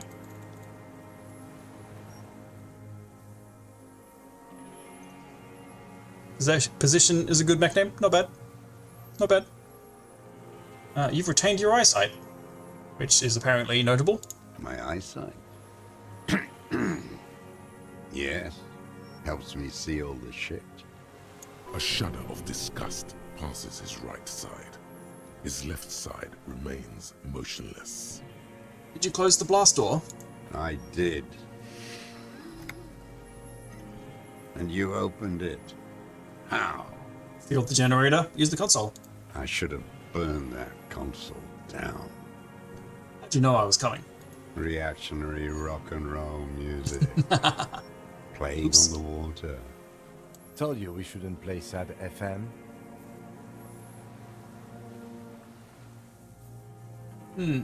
Oh, telling the deserter. It was not reactionary. It was cool.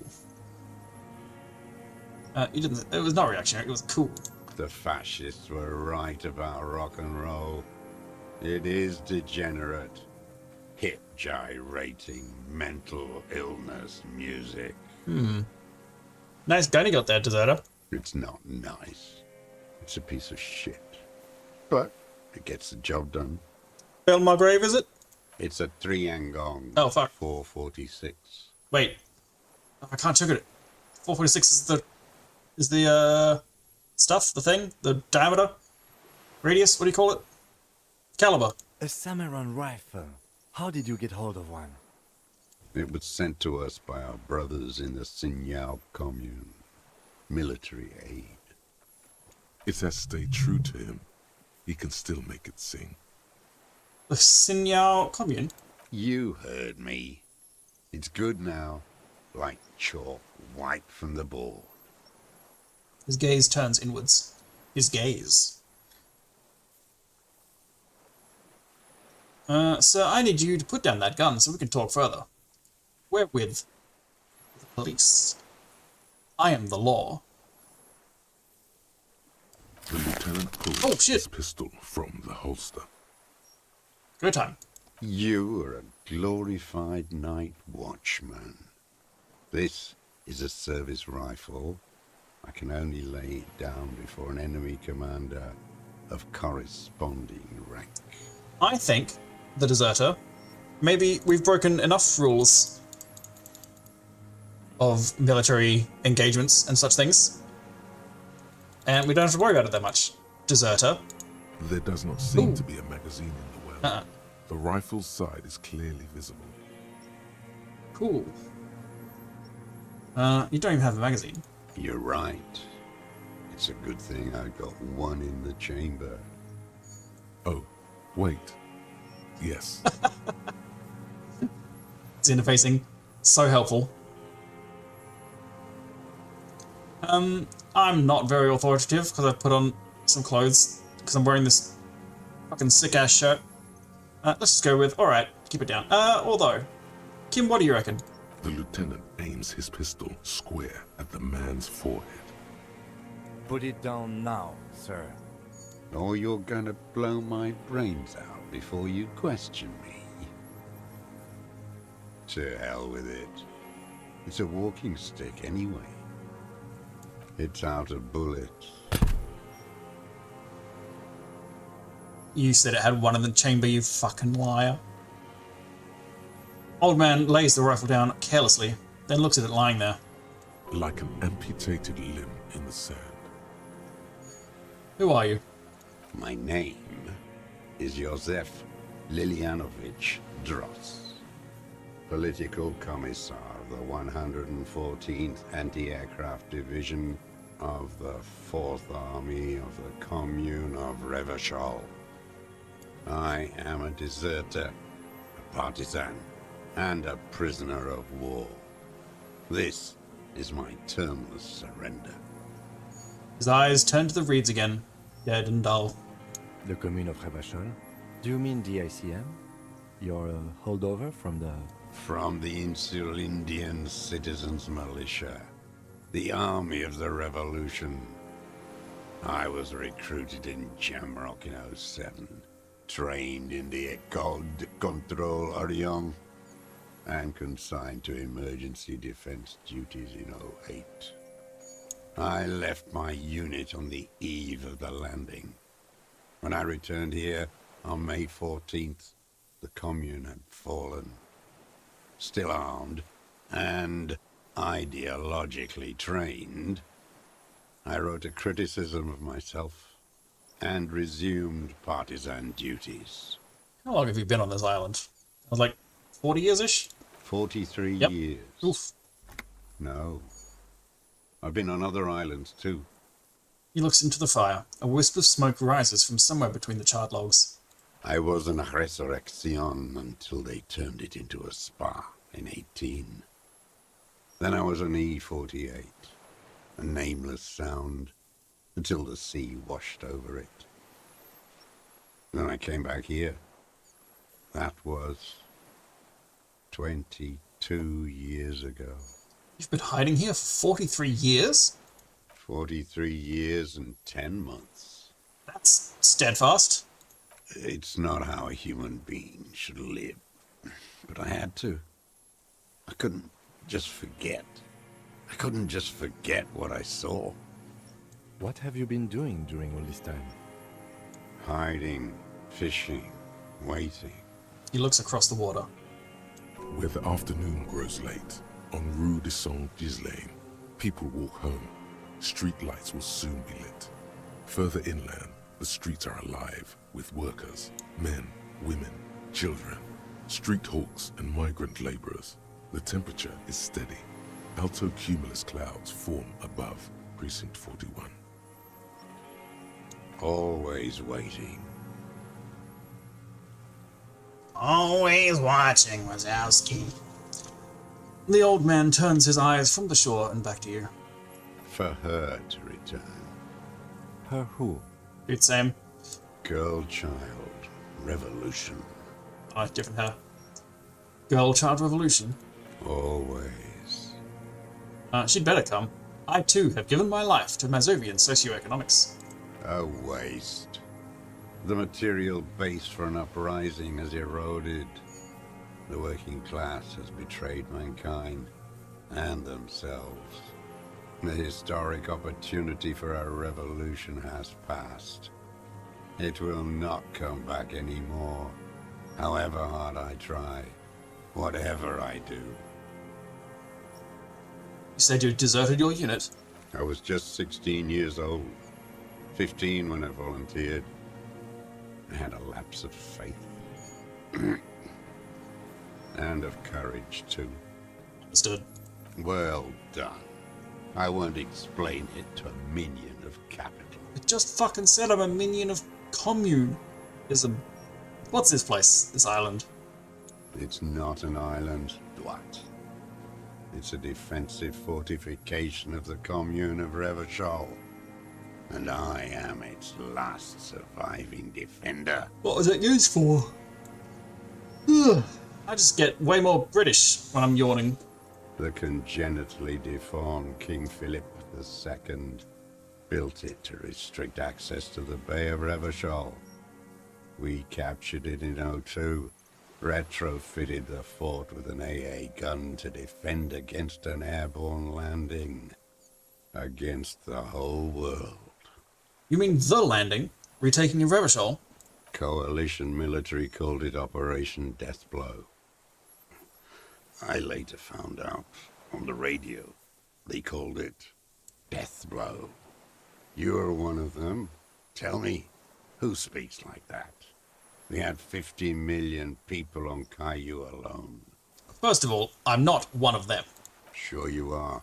You're RCM. Answer me. Who calls an operation against 50 million people Deathblow? Murderers. I know what you mean. You don't know. You haven't seen it. Iblis. Iblis? The black-eyed angel. How have you survived all this time? How does anyone survive? I steal. What do you steal? Supplies, vegetables. I collect rainwater.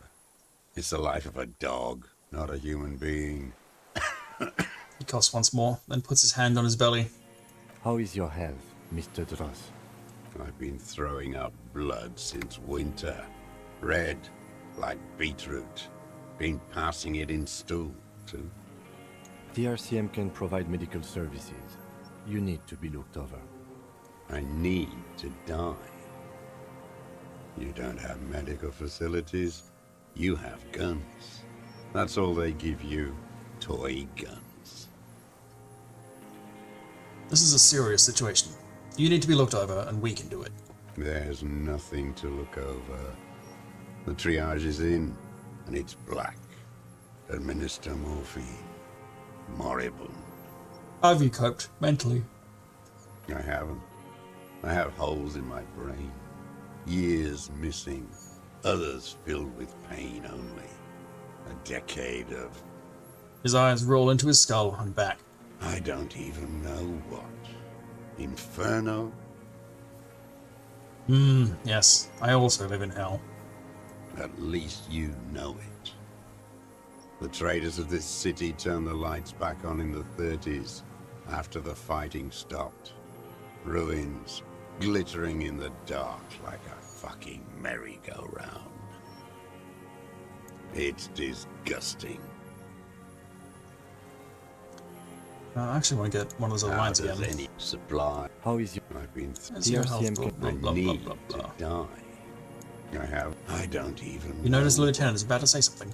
I would imagine it gets tremendously difficult, mentally, to live in isolation. Traitors. It's better alone. I watch the people of this. And say that It's again. disgusting. Disgusting. How have you concealed yourself all these years? It was hard in the Thames. I didn't have partisan training. They were searching for stragglers, those bloodhounds. Floodlights on the water at night. There were posters, campaigns. We communards still hoped, and they needed to snuff that hope out. The East capitulated. Martinez and Cold City were turned to dust. But Jamrock, Forburg, even Coron, and Boogie Street, of course. Those fucking kips had Marsov coursing through their veins. And others too. Some cordons of Revachol was still fighting. There were cells. I tried to contact them. Soon they all went silent. The frequency's dead. How did you get between here and the mainland? At night, I used a dinghy. I only went after dark then. When I got to the city, I stayed underground. Patrols, you lot, the commons too. They'd started snitching. In the city, you move underground? From bunker to bunker. Not anymore. No one cares now. I don't even have to hide. They think I'm another antisocial vagrant. I could walk straight into that town if I wanted. I just... He falls silent, his gaze fixed on the shacks huddled together across the water. Why don't you just walk there? I don't want to. They're all traitors. Pigs, rabbits, and dogs. Men without ideals are only animals. The weapons cache under St. Ghislaine 22B, in the basement. Have you been there? So you finally found it.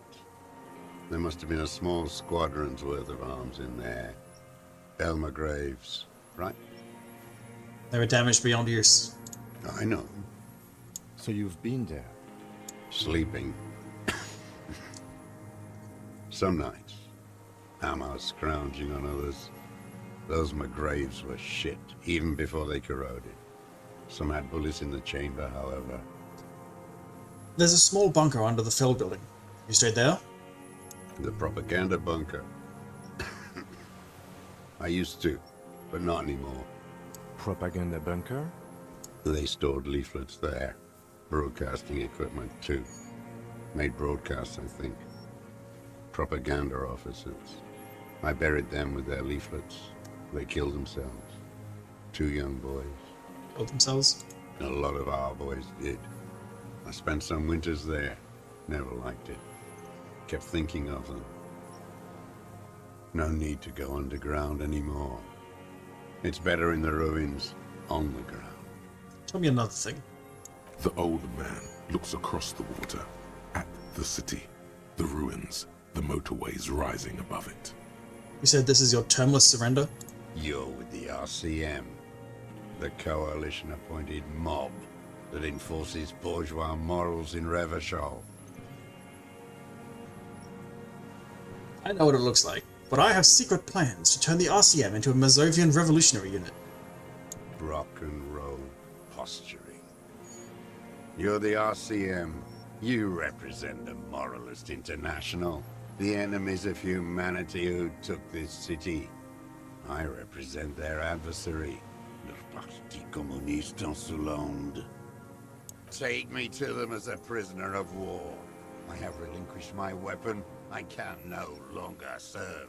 No superiors can relieve me of my duty. You bulldoze them all to a mass grave for trying to free humanity.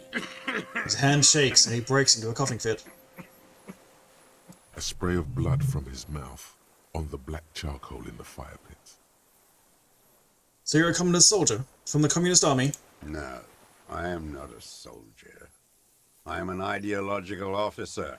I belong to the party, not the army. Ooh, party! But you said you were trained and assigned to the Defense Corps.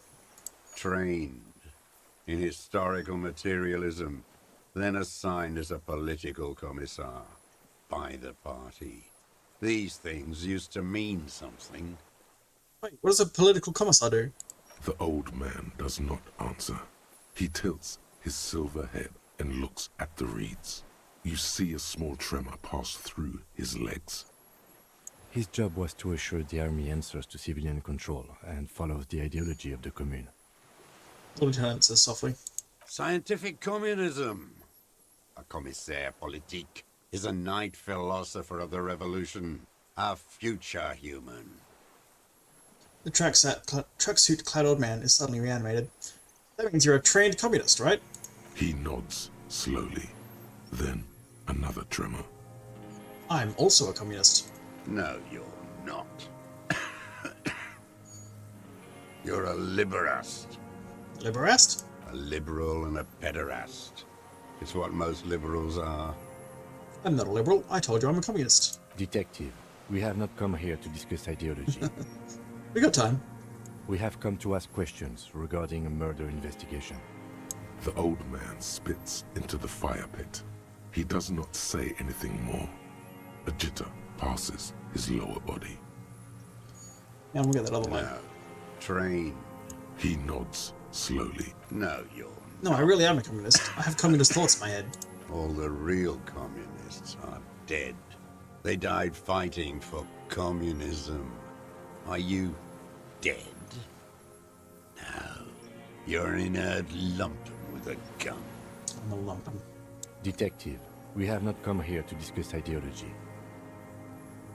He then turns to the old man. We have come to ask questions. Yeah. The old man spits. I have into another the serious fire question pit. for you.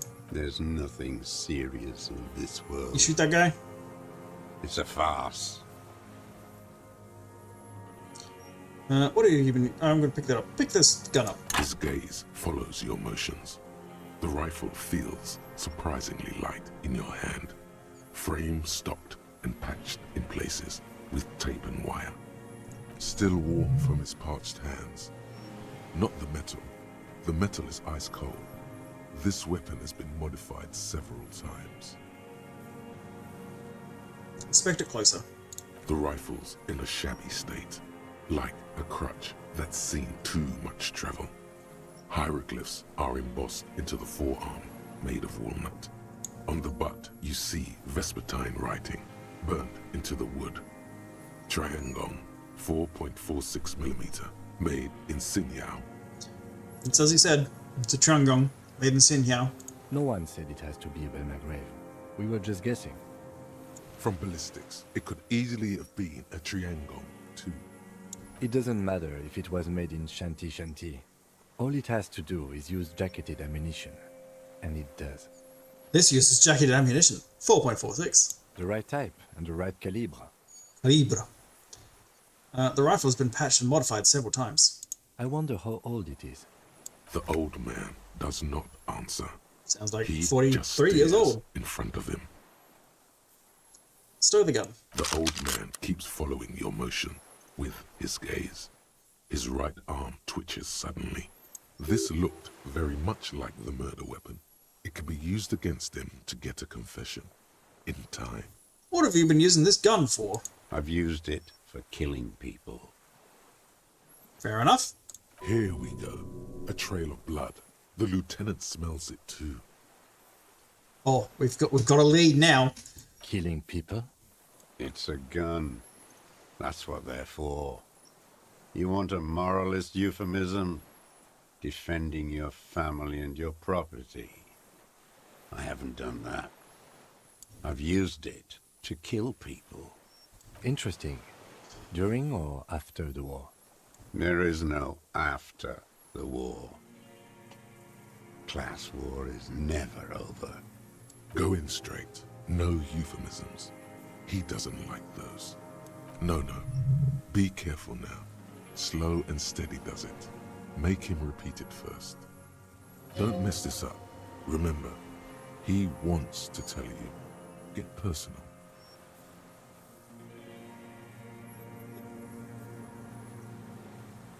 Say any of these. Which one do I say? Nothing comes to you. Silence. His black eyes look at you, and in them a chill like electricity running up your spine, crawling into your skull. What? Shivers, what was that? All is not as it seems. Detective.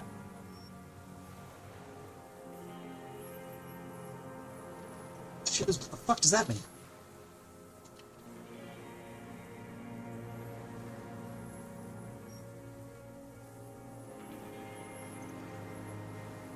Got something to do with that bird shadow that's been flapping away this whole time?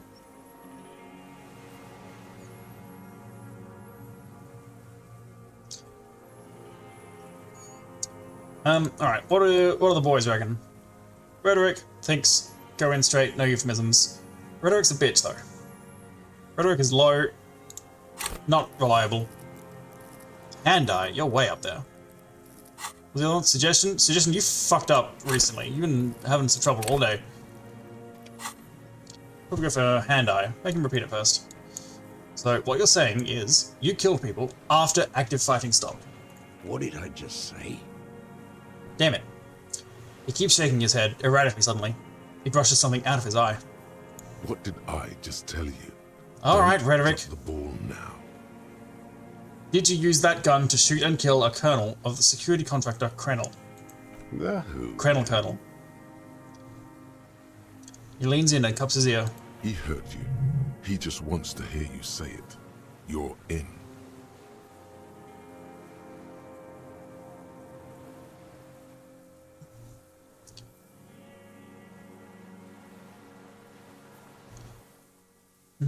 These are both pretty good. And it's not currently there, so I'm less inclined to say this one. The fascist death squad who took a bullet in the mouth on the night of March 4th. Oh, yes. That one. Ugly piece of work, that boy. Did you kill him? The lieutenant takes a sudden step toward him. I am a son of a welder and an officer of the commune of Revachol. I do not collaborate with murderers and pederasts of the liberal regime. A drop of blood in the saliva. Tear into him. Pile it on him. Everything you got on him. The more, the better. The gun. The murder weapon is the perfect opener. The scent of blood in the air. But what else? There was something you can't remember. I don't need your cooperation. I've got this. Gun.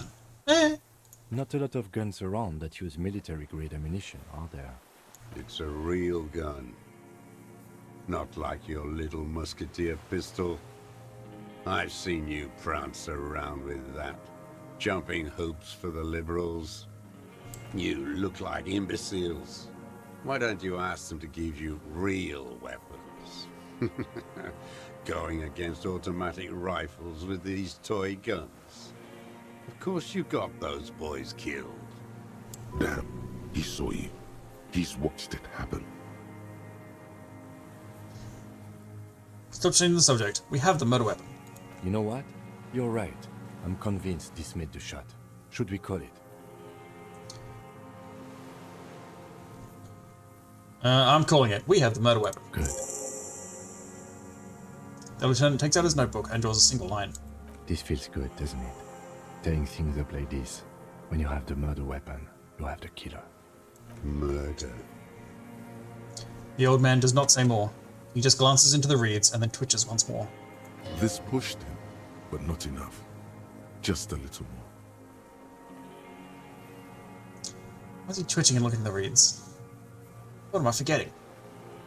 Wait, here it comes. The goddamn Maybells. The dried Maybells on Clausia's Yeah, the white flowers. Yeah, my head hurts now. Who cares? There were Maybells in the grass when you got here. And on Clausia's balcony. Wait, don't forget the footprints. The diagonal prints in the dust in the secret space behind Clausia's bedroom.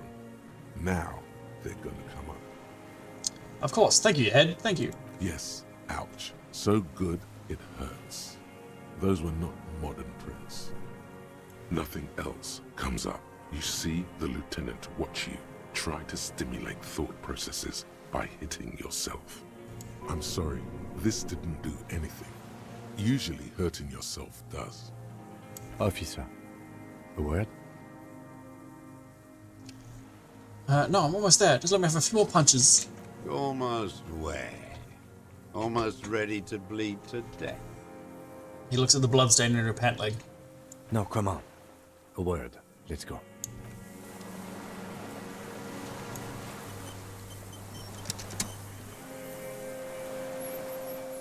Interesting. Okay. Yep. Yeah, let's ignore it. What's up, Kim? I think we may have these. The lieutenant whispers, then gives the suspect a short glance. Do you think he did it? From nothing to this in a day. This is good, Lieutenant Gefreiter. We just need a confession first, and then maybe a solid motive later.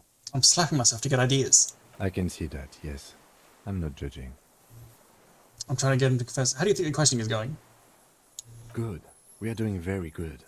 He wants to confess, I can see that. We just need to pile it on a little more. The more we have on him, the closer he is. What am I missing? What haven't I done? Ballistics. Let him cook here for a minute or two. We can have another look around the island for a sniper's nest. I think we should check out the post. It doesn't have to hold in court. Just establish a line of sight and he'll do the rest himself. I'm trying to get him to confess. Yes, good going. That should be our first priority. Okay, let's do this. Remember, he wants to tell us, but he doesn't want to help us. It needs to look like we already have everything. Okay. Let's ask. You know, in cartoons, when we were kids, and probably still today, I don't know, I don't watch many modern cartoons, how they've got their beautiful painted backgrounds. You know, it's really gorgeous. But they have to be able to animate something. So it's in the foreground and it's completely different quality. What is up, my guy?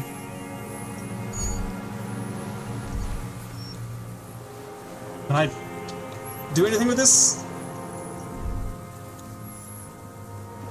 Nope, alright. I'm sure it'll come up later.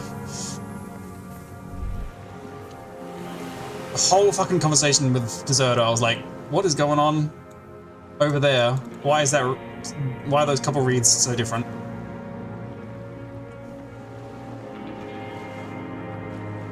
What am I doing? So, ballistics, sniper's nest, sniper tower. How would I find such a thing? I don't think I've fully explored the area outside of the building here.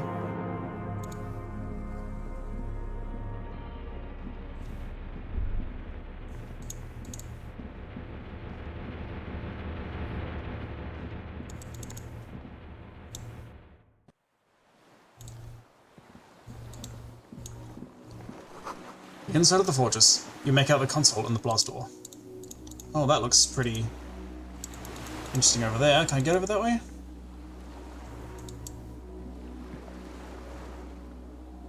Maybe... Let's try down here. Sure, there's no other way to go down here. Yes, there is.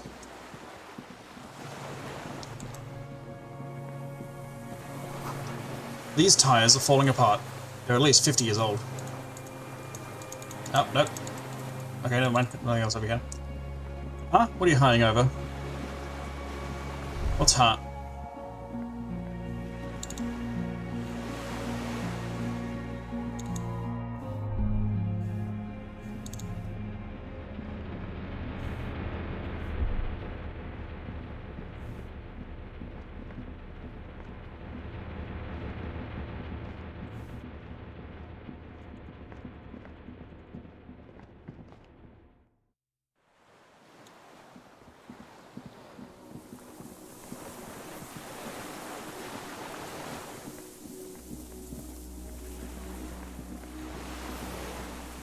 I can't get up here. Okay. Oop. The pain in your pelvis makes you wince. And you continue. Alright, I'll go slow.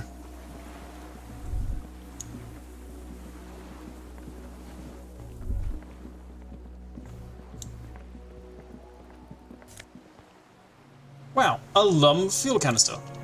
Great. A withered artillery map showing coordinates in the Bay of Revachol.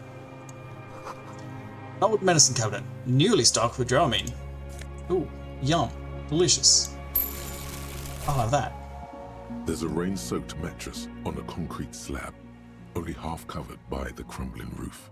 At the head of it, double embrasures, firing slits like two eyes in the wall. This looks like a good place to aim from. Lieutenant looks around. He steps closer with his hand on his gun. Inspect the mattress. A single-person mattress, modern, civilian use. Brand name, Marjorie. There's a fuel stain on the cover, along with cigarette burns, and an empty can of beans on the ground next to it, filled to the brim with cigarette butts. Pick one out of the can. The silhouette of a tobacco picker adorns the paper filter. The brand, Tio Moteri. Ooh, that was something I had to remember. Tio Moteri. Out on the mainland. On the peninsula. Heavy smoker. Inspect the wall. There's a firing slit in the wall in front of you, like a little window. Touch the concrete first. Quite old and grimy from years without cleaning by anything other than the rain. Look through the hole in the concrete. The springs screech as you lean on the mattress and crane your neck to look out. A small piece of Martinez coastline opens up in the square in front of you, like a tiny landscape painting. 1 kilometer across the water. The ruins look familiar. On your left. A towering skyscraper, its top floors shaved off by artillery fire. Capeside apartments. Rue de Saint-Ghislain, 33A and 33B. On the right. The red chimney and collapsed chimney back of the 4-story tenement in front of the whirling in rags. Rue de Saint-Ghislain, 10. The doomed commercial area. And between the two? The box-shaped silhouette of the whirling in rags. Its sloped roof, a tiny fleck of light catches your eye on the rooftop. Sunlight reflecting off the upstairs window of Clausia's room. Motherfucker. What does that mean? Do you have line of sight to the window? More than that. Kim, with a pair of binoculars, I would be able to see inside the room. A pair of binoculars? Or a scope of a rifle? You'd be prone, lying on the mattress, barrel resting on the embrasure. Cheek against the cheek rest, hand on the hair trigger. On a calm day like this. I could make it, Kim. Kim, I could make that shot. Kim. Good. I think we have I'm a good shooter. The origin of the shot. This is the sniper's nest. I'm a real straight shooter. Booyah, master cop work. Why not? We have the weapon and ballistics. As you say, it's pretty booyah. It's so booyah. I can probably look at that, eh? Triangong 446. This bolt-action 446 caliber Triangong is the poor man's sniper rifle. While not the most reliable of firearms, it is relatively precise due to a very manageable recoil, thus allowing the shooter to take multiple consecutive shots fast. This particular piece is missing a scope, though. There is still some fuel in this battered canister. A litre or two. The metal looks decades old. The logo of the automotive manufacturer LUM has faded on the side. There's a rain-soaked mattress. This looks like a good place to aim from. Alright, we got him, Kim. Dead to rights.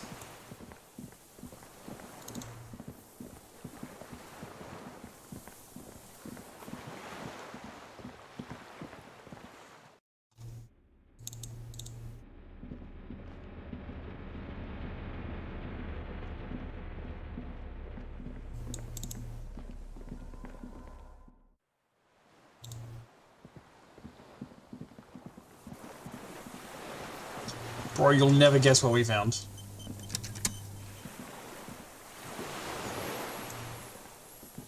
Minions of capital. What do you want? Didn't know higher before. One more time, Mr. Dross, the Colonel. We need to talk about you killing him. Petty bourgeois law. This is all you care about, right? The only thing in the world for you types. A drop of blood in the saliva. Tear into him again. Pile it on him. There were Maybells behind the victim's window. Look at this. It's a Maybell. Damn Maybell. There's Maybells over here. The whole island is turning white with them. So many this year, too. The spring is coming. No, it's already here. Wash the filth away. I haven't seen these flowers anywhere else in Martinez. Only here, Mayonnaise. They blossom on the islets before. We fertilize them with our blood. Resurrection was snow white in May, before they ruined it. South, the Bay of Martinez is dotted with little freckles of islets, turning green, with white flowers in white snow. The coast, too, before they piled their containers on top of it, filled with broken, useless trash for fat-fingered bourgeois children to play with. You must get around a lot to stay undetected all these years. Do you know any secret paths? Pinball workshops? I may. A young woman called Claudia. Ring any bells? These dried flowers were behind her window. Claudia. You know her, right? She had intimate relations with the victim, the mercenary. With the victim. Victim. He turns his sight from the whitening field of flowers and falls silent. Then the muscles in his jaw twitch, a spasm. There is a small tremble, looks like a smile, a crooked smile, yet isn't quite voluntary. He's about to burst. Almost, but you need one more, just one, or maybe two.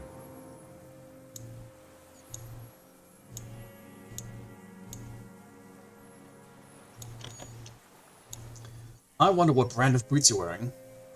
Everything is brands with you individualists. Who cares what brand my shoes are? Sansa? Some shit. He looks at his running shoes, covered in mud. Show me the soles, please, Mr. Doras. Fucking imbecile. The old man stretches out his leg. A black and white spiral pattern covers the sole of the worn-out running shoes on his feet. The maker is Sensorique. The model is Corbeil, and the size is 43. The size fits, but not the sole. Wait, maybe it's simpler than that. Simpler? No. This is another loose thread you will never connect. Goddamn footprints everywhere. I hate them. The lieutenant raises his brow. What do we do now? We're not getting these prints to match. People change shoes, detective. It was you. You were there, weren't you? Crawling and whirling in rags. What were you doing? Some kind of reconnaissance? Preparing the scene? Listening in on her? Trying to rack your brains. You're desperate to report something back to your masters. They must have really loved that dead fuck. The old man stares at his own prints in the ash around the fire. Silent suddenly, some strange process within him. A gush of wind. Seagulls in the distance. You know who he was. A coalition-trained murderer. Armored and armed. He wasn't human. The blunt end of a hammer. Dripping with blood. Was he a rapist? Was that hashtag confirmed?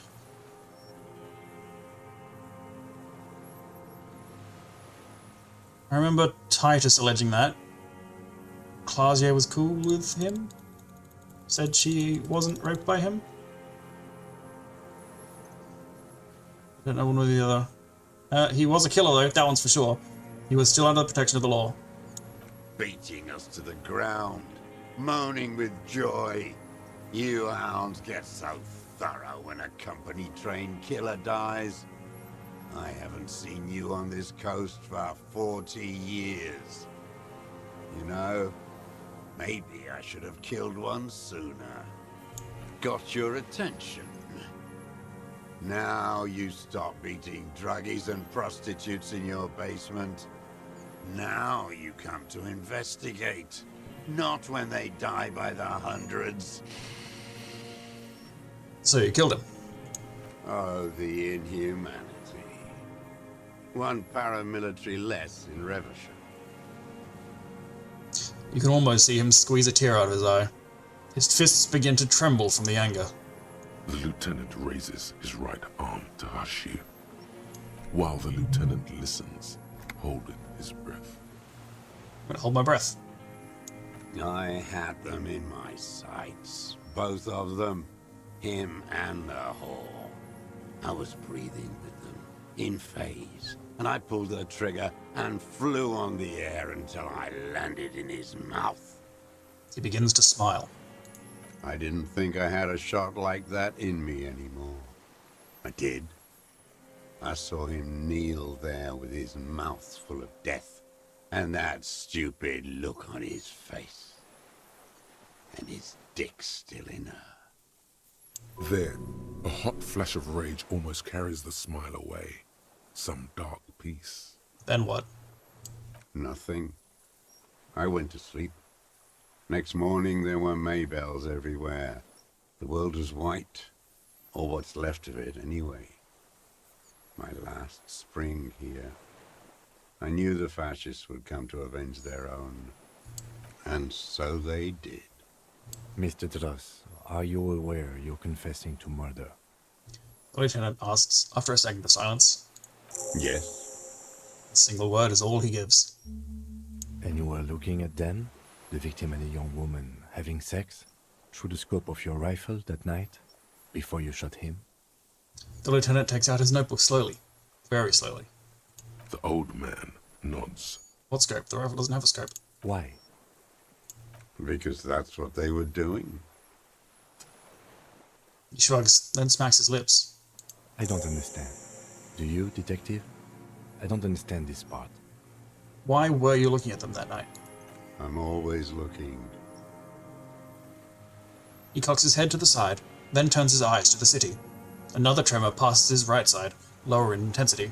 Are you always looking through the scope of a rifle? I'm just trying to understand. A rifle scope has the best magnification. Helps him see all the shit.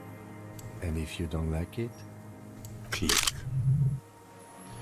It's part of the shit you see. Then you pull the trigger?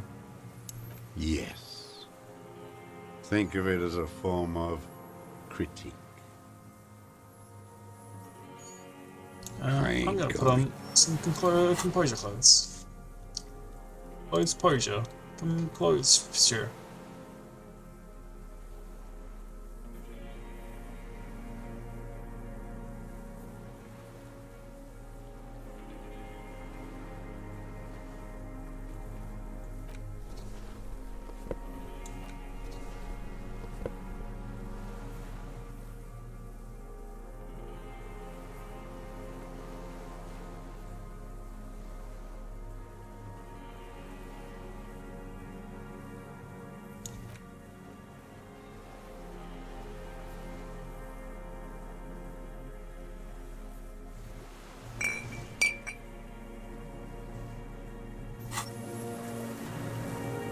was any of that.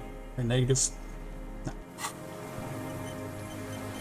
Minions of capital. What specifically did you not like about what you saw the night of the murder? Them. Fucking. I didn't like that. You were jealous? Jealousy is a reactionary concept. I didn't like the Reaver enjoying himself. Drugged out, soothed in the arms of a young woman. I wanted him to die so he could not enjoy life anymore. And I wanted to see his head explode. That too. She should know better than to hold a child murderer between her thighs. I knew he'd be there for one more second. Writhing.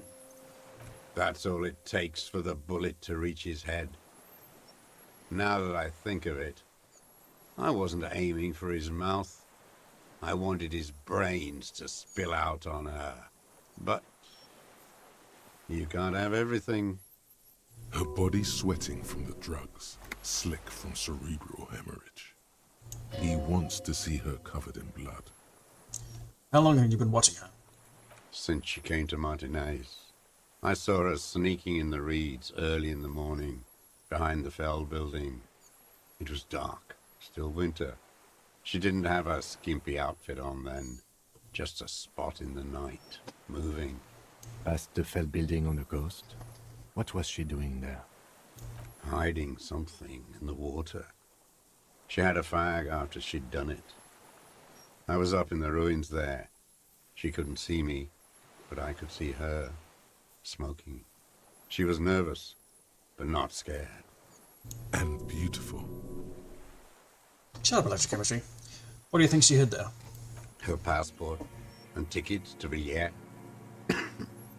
And from there to Cachet Bleu. Some kind of hidden container on the coast. You looked into it? Yes, after she'd gone. It was a submersible. Well made, actually. Sloppy. We should have gotten her to tell us about this. She did tell us about Did you this. take the documents? Did she tell us about this? Someone told us about this. No, I put them back. Why would I take them? I'm not going to phone. Oh, I mean... He seems confused momentarily.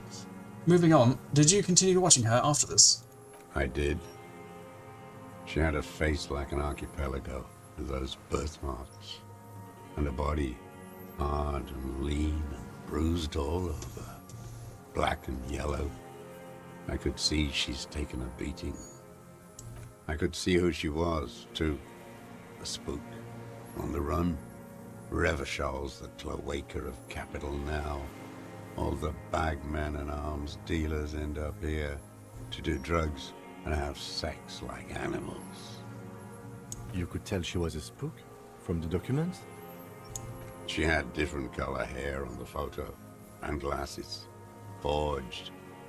Some sordid bourgeois affair. I've heard about this kind of thing on the radio. How did you see all this? The bruises, that she was beaten? I'm not blind, am I? How does he know those minute details about her body? It quickly comes to you. The bruises on her body. Any chance you'd seen them through a hole in the wall? Oh, yes. Cutting those drugs of hers into little lines with a knife. Masturbating.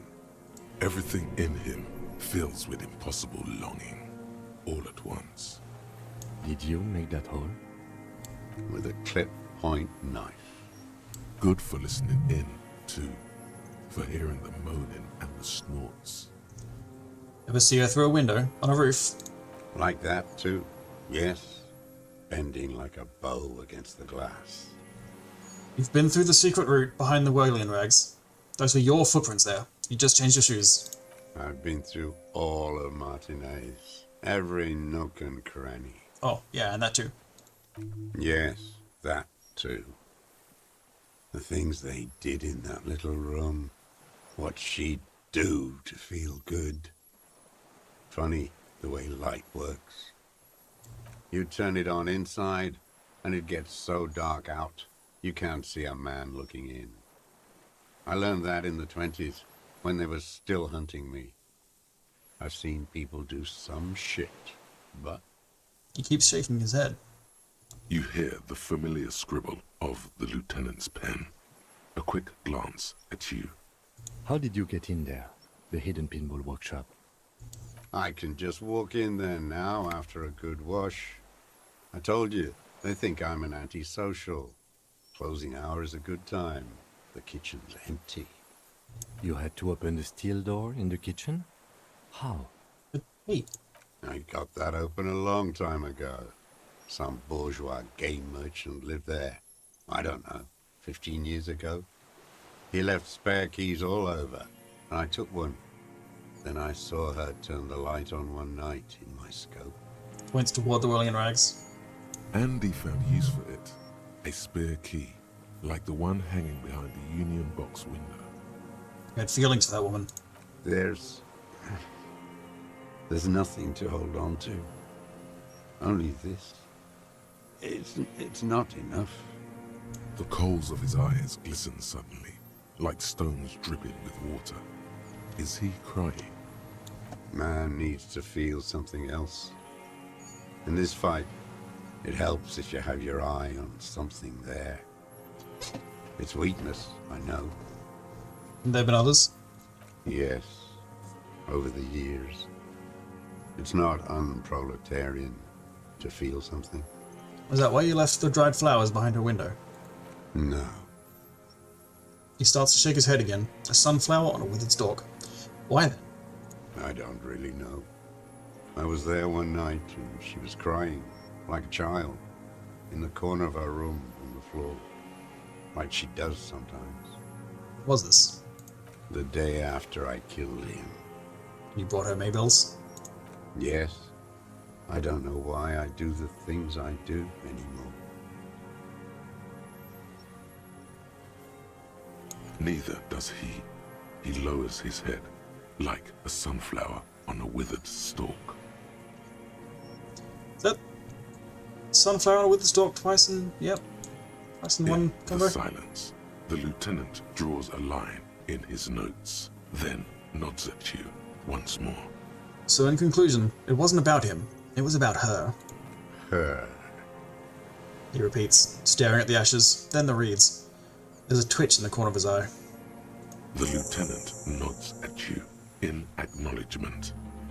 Where is she, that Clasier? I haven't seen her there for days.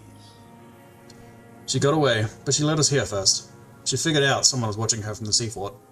Gone. I knew it. She kept staring into the scope this last week at the island, like she knew.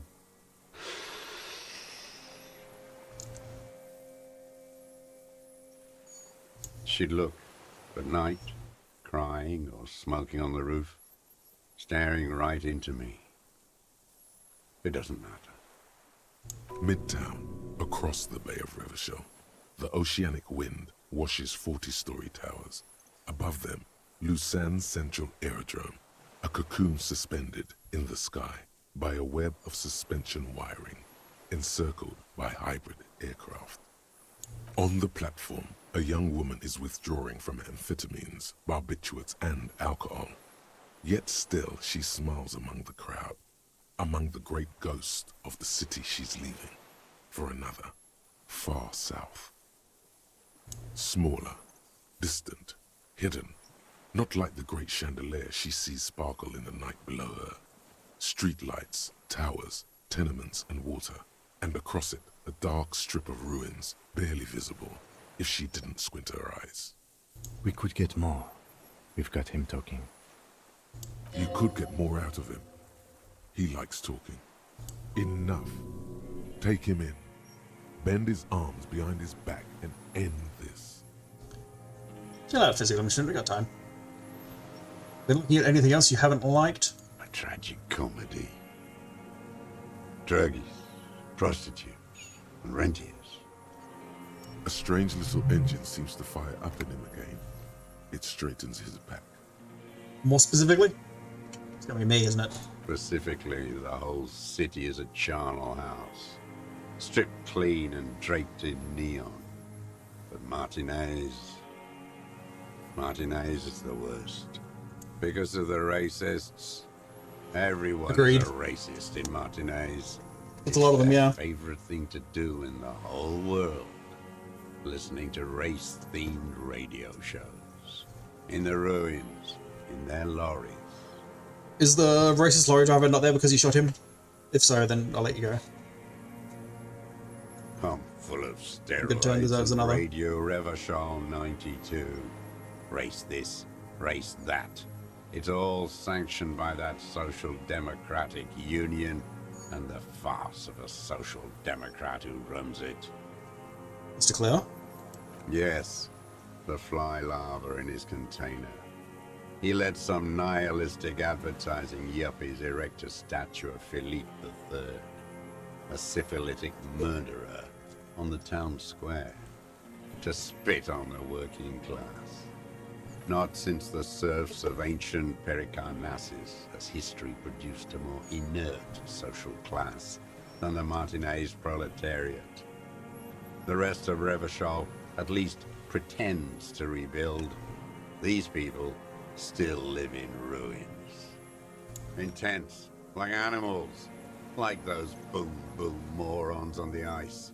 A pity they didn't drown in that tent of theirs. He keeps shaking his head with sorrow for the sight he missed. Uh-huh. The worst of them is the blood-drenched Sucrion on her yacht, licking her lips. The old whore's gone now. Her gun-toting porcelain men are dead. So, actually, no.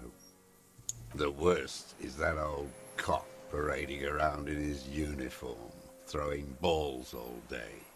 It's not enough that the racists and liberals are dancing on our graves. The old loyalist ghouls still parade the ruins too. Every morning he's there, while the parasites he fought to protect are off in Ozon, or Koyamorang, or some other island they built their palaces on, feeding on drugs and having sex with their own children. That's all the rich really want. Sex with their own children. Throughout history, even the royal bloodline of the suzerain, it's all just an excuse for them to have sordid sex. At least that old cunt, Frisell, is now dead. We did good when we pushed him under that horse car. If only, in the 30s, those disco whores. Oh, hey, yo, oh! Talking shit about disco now? The disco whores are too much. Hatred shuts down his brain's language. Can't handle the disco Leave whores. it only a nonsensical sputter. What was that about? Steroids? It piqued your interest. Disco whores? Whores. That's all he says. Even that word has to be pushed through his teeth with great force. Rage seethes too hard. Why did you not shoot Measurehead? Yes, steroids. A racist on steroids. Measurehead, right? What is my opinion? You think the rich man has an opinion on this idiocy? Is the rich man on the radio telling you his opinion?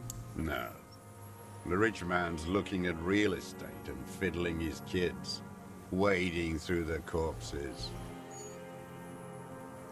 I do have an opinion on Measurehead that people need to hear, and it's not positive. No, he doesn't care about this. Well, I can't say that one.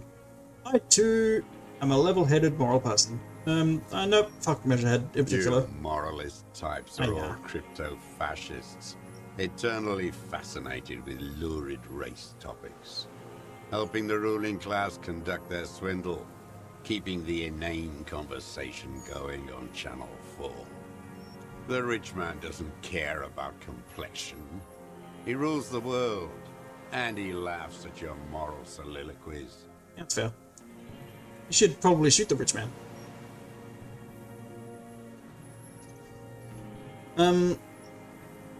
Yeah. I'm glad we talked about this. Glad? It's all gone. A little bit more composure. Let's assess his body language. For a 60-year-old man with stomach trouble, who spent his entire life alone on an uninhabited island, he seems surprisingly fit. Seems very physically fit. Physically fit. Physically fit. He's prone to erratic hand gestures and clearly malnourished. But that's it. You can see no more by looking at his slouched frame. The moment passes, and you say, I've got a good chunk of skill points laying around. I think I can spare one to give that another go. Oh, fuck, what was it? Was composure? Was it composure, right? The old man stares. Yeah, composure. Ah, fuck me. Composure, right? Oh, so many skill points. Skill points for days. And even more drugs right here in my pocket. The old man stares despondently at the logs. Fucking damn it. Why didn't escape close the thing? It really ought to.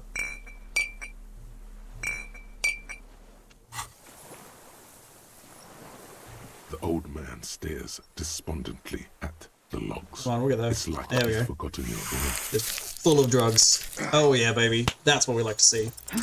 What strikes you about this gaunt man is not the stomach pain, or the cough, or the malnutrition. It's precisely what you could not see before. For a man who spent 44 years hidden in the urban wild. He's surprisingly okay. Indeed. He speaks fluidly. His movements are rapid, if erratic. His voice, despite the cough, is there. It is capable of expressing complicated ideas. Above all, he seems animated. Animated by what? It's a mystery. This animation comes at a cost too. Erratic hand gestures, thought processes cut off like threads, as he just stares at the logs or the reeds. He also suffers mood swings, bubbling to the surface, unconstrained by his nervous system. Dementia? You've seen demented people before. This feels similar, yet different. When his thoughts move, they are lucid, keen even, not senile. Is it some kind of substance damage? Like he's addicted to something? Not only the painkillers he's clearly on. Is he getting mind controlled by Big Bug? The Insulindian phasmid? Which nobody has ever seen. And definitely isn't anywhere on this island. Are you on some kind of psychoactive substance? No. I won't be You've been stuffed licking with shit by the phasmids. rest of this city. It's not a downer, rather an upper, judging by his snaps. How about Pyrrolidon? I don't know what that is. It's this. Right here in my hand, in my bag. Are you on amphetamines? I'm on 2 amphetamines. Like some kind of decadent rock star. Exactly like some kind of decadent rock star. Yes, you're correct. Are you okay, Mr. Dross? How is your memory? No, I'm not. How are your okay. memories? I shit blood, and I'm surrounded by insane people. There it is again. Erratic hand motions, bouts of rage, and the stomach thing too, of course. Could it be a symptom of overdosing on something? Something even you have not tried? Keep your eyes peeled. Yeah. Stay right there for 1 second. Just gonna wander over this way again. Still nothing? Nothing at all? Alright, that's fine. You're under arrest, my guy. The old man stares. What? But you said I would be taken to the... Did I say you'd be taken to something? I don't remember saying that. You're going to the big house, my guy. This terror is the sum of all the uncontrollable movements and mood swings he's been exhibiting. Oh, to the doctor? I did say take him to the Doctor Cops. The wind picks up. The silence on the water is broken all around you. Little shivers of waves appear. The lieutenant continues, like an incantation. Your Wayfarer rights have been suspended. Information provided to the officers on the scene will be used against you by the prosecution. You will be given legal counsel within 1 week and must face court in 44 days. Do you understand? Do you understand? But Do you understand, sir? no, I don't want to. I have to stay here. He looks at the reeds, eyes submerged in growing terror. He's sweating. Beads are forming on his forehead. Pupils are dilated too. Eyes getting blacker and blacker. Your confirmation is not required, sir.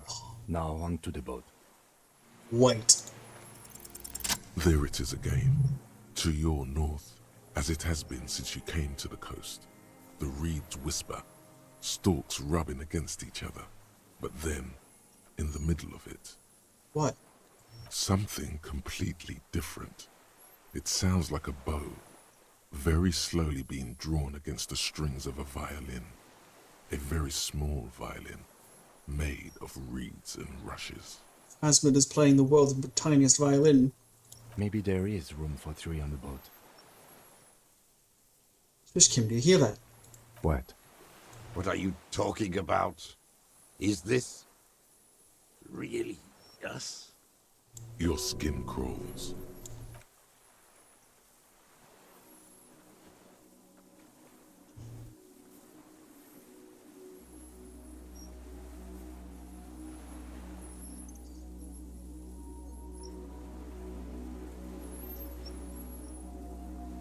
Big bug.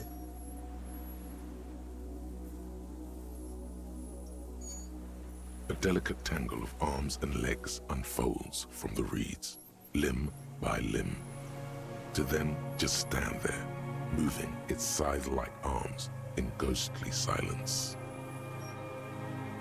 You guys see that news story recently about the really big stick insect being found in Australia recently? And they're like, how could you not have found this big bug before? Because it looks like stick. It is a stick. What is that?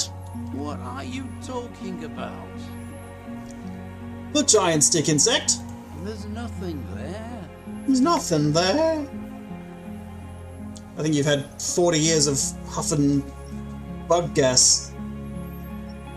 The stick insect is over 3 meters tall. It looks That is a straight very at you cool picture. with its tiny pinprick eyes and its grotesquely small head. Just gonna save that for myself. What's the... You feel your legs shaking under you and your gun hand rise instinctively. There is. I see it. Tell me what you see, damn it. I can't make out one small thing in the reeds. Kim, can you see it? I can see it. 4 simple words, thank God. If he can see, then you're not insane. Unless we're both insane at the same time, in the same way. It's really there, spinning slowly, in absolute silence, its limbs long and slender. Be very, very careful. The lieutenant whispers, then takes a step toward the giant arthropod.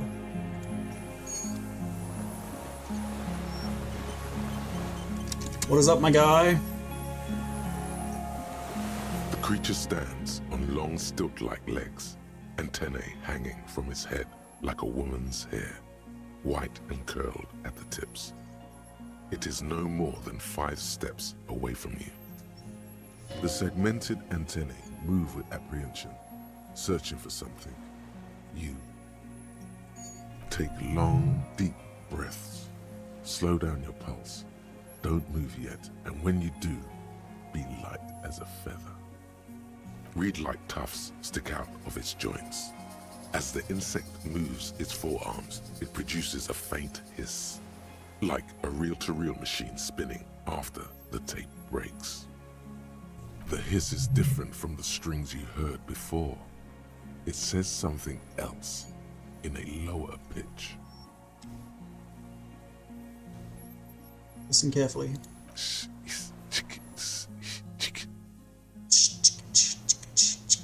You smell...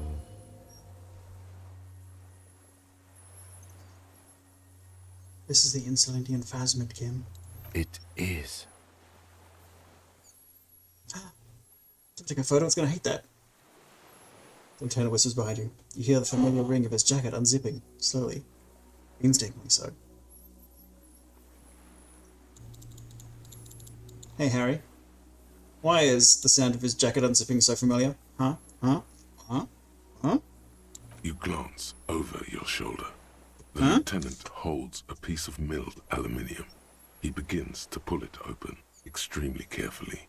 It's the camera. No, the flash will scare the creature off. Warn him now. The flash is loud. It won't like that. We need a photo. No one will believe us. That's fine. Who gives a fuck? From the corner of your eye, you see a sudden cascade of motion ripple through the phasmid's limbs. A series of ultrasonic clicks fills your ear.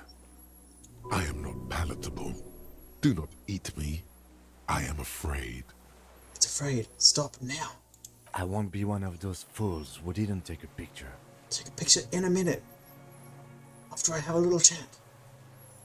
He has stopped fiddling with the camera, but does not put it down. You see the phasmid turn to him, its mandible antennae reaching out. Its motions are quick, sudden. With the pheromone, I can approach it. I don't think the pheromone will do anything. He has stopped. The spindly mechanism turns itself back to you, its antennae taking their measure of the air, slowly. Approach carefully. Slowly, with your breath held, you take 2 small steps toward the phasmid. The creature lets out a series of ultrasonic clicks that swarm around your head like swallows. Like laughter, a sort of happiness. Hissing and clicking, it extends its mandible-like antennae to greet you. You're right below it now, looking up at the colossal chitin of its white limbs. The head of the creature is crowned by reeds, and its eyes are like small droplets of water. Raise your hand slowly. The insect stops its stridulation, seeming to observe you. Below its crown of reeds, little pinprick eyes detect motion, glittering. The world stands still around you. Suddenly, there is silence. No, stop. Be afraid. Interesting. Is this something scary, Half-Light? I'm going to raise my other hand too. As you do, the invertebrate comes to life, its limbs moving independent of each other, as if each has a mind of its own. They are white, like stalks of porcelain, knitting above you. Shifting around in the reeds around it, in the muddy water, you notice some of its hind legs apparently standing on the water from time to time. It's that light. And is that a glimmer in the water below it? Like plastic? Could it be hoarding something? Some armor? Kim, there's something there. The nest? Can't do anything now. Later, when it's gone, maybe. Hello, I'm Harry. Don't really know who I am. No reply. A total ancient silence comes from its mouth, along with what appears to be some kind of foam. The stridulations of its limbs continue all around you. Just gonna look up stridulations real quick, don't worry about me. Ow, like crickets make. The act of producing sound by rubbing together certain body parts. Yeah, crickets would stridulate. Stand on your tiptoes and look more closely. You were right. Little bubbles form on the mouth parts of the creature, on its segmented lower lip. It looks to be foaming, slowly. The foam is white, then yellowish. The faintest smell like you've never felt before, like burnt roses. Kim, it's foaming. Careful, it may be poisonous. Lieutenant watches you apprehensively. The foam slowly turns a darker shade, like burnt caramel, as the insect moves its mouth parts, masticating. The little bubbles begin to burst, one by one, letting out that same smell, like summer burning. Apricot blossoms, white blossoms erupting, a sensation like cold hands on your face. Tell me, what are you doing? I exist. Oh! I exist too. Tell me what it's like for you. Like fire, like burning. Fire? Where? On the horizon, pale fire. This thing we're both sensing is coming to an end. That is your problem. Nothing ever ends for me. There is only room for 2, maybe 3 pictures in my mind. For me, it is a series of half-lit images, a kind of darkness being intruded upon, transient, dim, moist.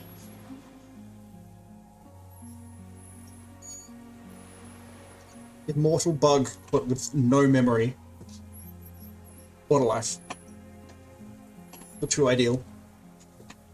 Intruded upon by what? Shapes of plants and animals, and internal sensations. A swarm of sounds, tiny vibrations on the inside of my forearms. All speak of complexities totally beyond my understanding. I am at the end of a narrow funnel, weightless, so light, it only feels like something to be me. In truth, perhaps I'm nothing. I certainly do not have a soul, and if I did, it would never burn.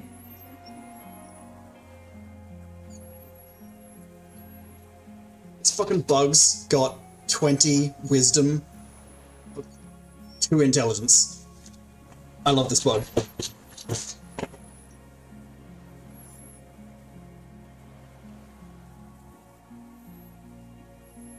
Fuck is happening to me right now? I'm glad to be me, an incredibly sensitive instrument. I'm not glad to be me. Harry is a man who suffers. You're the type of animal I would like to be. You're a great bug. You sure? Yeah, I'm sure. Why do you ask? Sometimes, when molting, I regrow a lost limb. One time something went wrong, and a small leg replaced a missing antenna.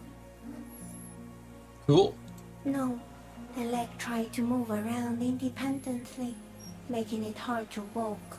Oh, you don't have a foot there now. Yes. Thankfully someone ate it. The next time I molded, I grew an antenna again. I'm a detective. So am I. I was born to detect sucrose rewards and semiochemicals. What were you born to detect? The killer. He's in a bad state, deteriorating fast now. He thinks I am beneficial to him, but I am not. I only quicken his deterioration. Very slowly, and only because he won't go away. It is meant to keep them from noticing me, to interfere with the pictures in their heads. But he has looked at me for too long, and I am destroying him. Cool. Bugs. Oh, I kind of want to build insects and magic even more now. What bugs, dude? Is this a dream? What's happening? No, you're awake. I am real. Light is forming me. This is real. Where does this come from? All this around us, the world. Not even the birds know that. What? Not even the water lily. Then all we can do is beat our fists against it, day after day, with no answer. You can also eat it. If it's a leaf, you can put it in your mouth. Yum yum. Yum yum. Yum yum. So cute. Wait, so you look like a reed and you eat reeds? Yes, they don't mind. Have you ever accidentally eaten another reed, Phasmid? Yes, I once cloned myself and ate the little ones. It was winter, and I woke up at the wrong time. Oh. It was an accident. Oh. Exactly are you? I am an unknown species of the order Phantasmadia. And Why do you know that? Insolindia Isoma. For the last 350 years, I have hidden in plain sight, masquerading as the reeds, molting, cloning myself, unfolding at night to play with trash bins and boys. Hell yeah, playing with the boys at night. And the trash bins. Don't threaten me with a good time. It may have unknown, dangerous biochemical characteristics that help it maintain its camouflage. Yeah, thanks, Half-Light. It just fucking told us that. No one unnoticed Not a minute by the ago. first settlers and the land surveyors of the suzerain. Also, by the soldiers of the revolution and the officials of the occupation. Even the Samanese islanders who came here first, but did not stay, have not seen me.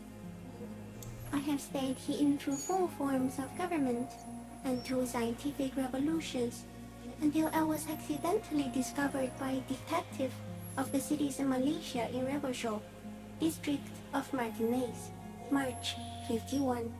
That's me!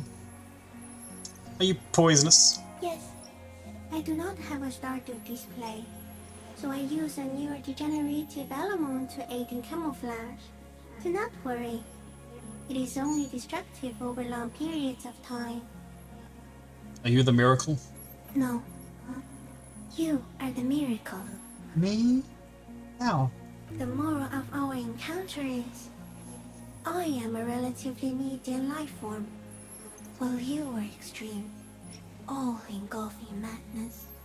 A volatile simian nervous system, ominously new to the planet. The Pale too came with you. No one remembers it before you. The Nidarians do not. The radially symmetrics do not. There is an almost unanimous agreement between the birds and the plants that you are going to destroy us all. Oh, the Pale is human-made? It is a nervous shadow cast into the world by you, eating away at reality. A great, unnatural territory. Its advent coincides with the arrival of the human mind. I don't have that kind of power. You're a violent and irrepressible miracle. The vacuum of cosmos and the stars burning in it are afraid of you. Give me enough time, you will wipe us all out and replace us with nothing. Just by accident. How?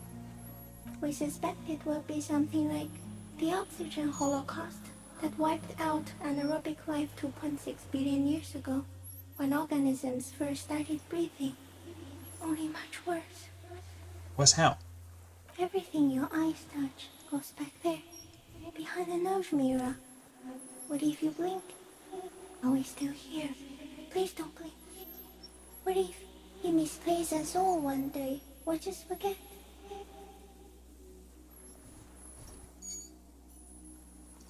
I will be extra careful not to blink, Stick Insect. Don't worry. Please be.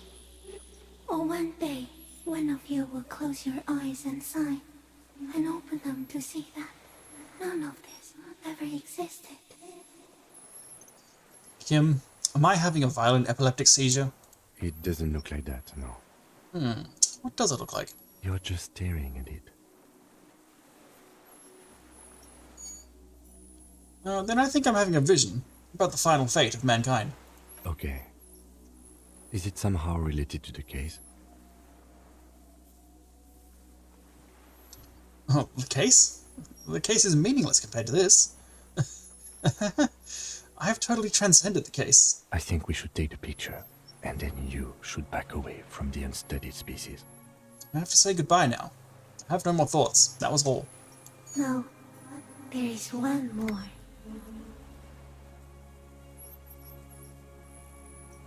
Of all the creatures I've met, you are the kindest. You're the kindest? You seem kindly worried that the deserter's brain is melting, and then all the rest of him is melting as well under that. Scariest? No. I met some scary creatures. Remember that guy who shot me? Most beautiful? Pretty beautiful. I do like that face. But it's a very kind, lovely creature. Thank you.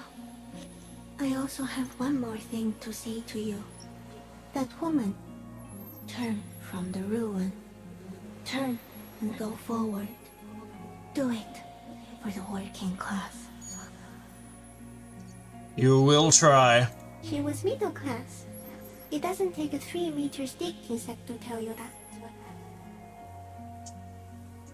Okay, Kim. Take the picture. Okay. With a slow ring of metal, the lieutenant slides the lens open and raises it to eye level. There is no change in the insect's motion while it's being aimed by the camera. It remains fixated on you. In 3. If it moves, you jump back. I'll shoot. Here we go. 3, 2, 1. The shrill flash of the camera cuts the air like the blade of a sword. The phasmid freezes in its bright light. Head turned toward the lieutenant, hypnotized by the flash. It stands frozen before you. The sweat on your arms feels cold as ice, as if you're frozen as well, in the shadow of this great statue of chitinous marble. Cold as ice. Willing to sacrifice. You hear the lieutenant whisper, as the creature's shape develops onto photopaper in his hand. A polychrome ghost of white streaks against the reeds and the sky, and you, as a shadow before it. Carefully pet its scythe-like forearm. The limb before you is incredibly light, like eggshell. It's much lighter than a reed. You feel a soft push could tip the creature over. Its hollow exoskeleton collapsing. Warning! Warning! Warning! Reaction speed did give a warning. But what does reaction speed know? Run your hand up the slender limb, higher. A small shudder passes the creature's arm. Oh shit, unless I heard it. I don't want to hurt it. Black pearl eyes still glisten, mesmerized by the light passing its nervous system. Here, within the smooth white inner part of its limb, you sense something very intimate.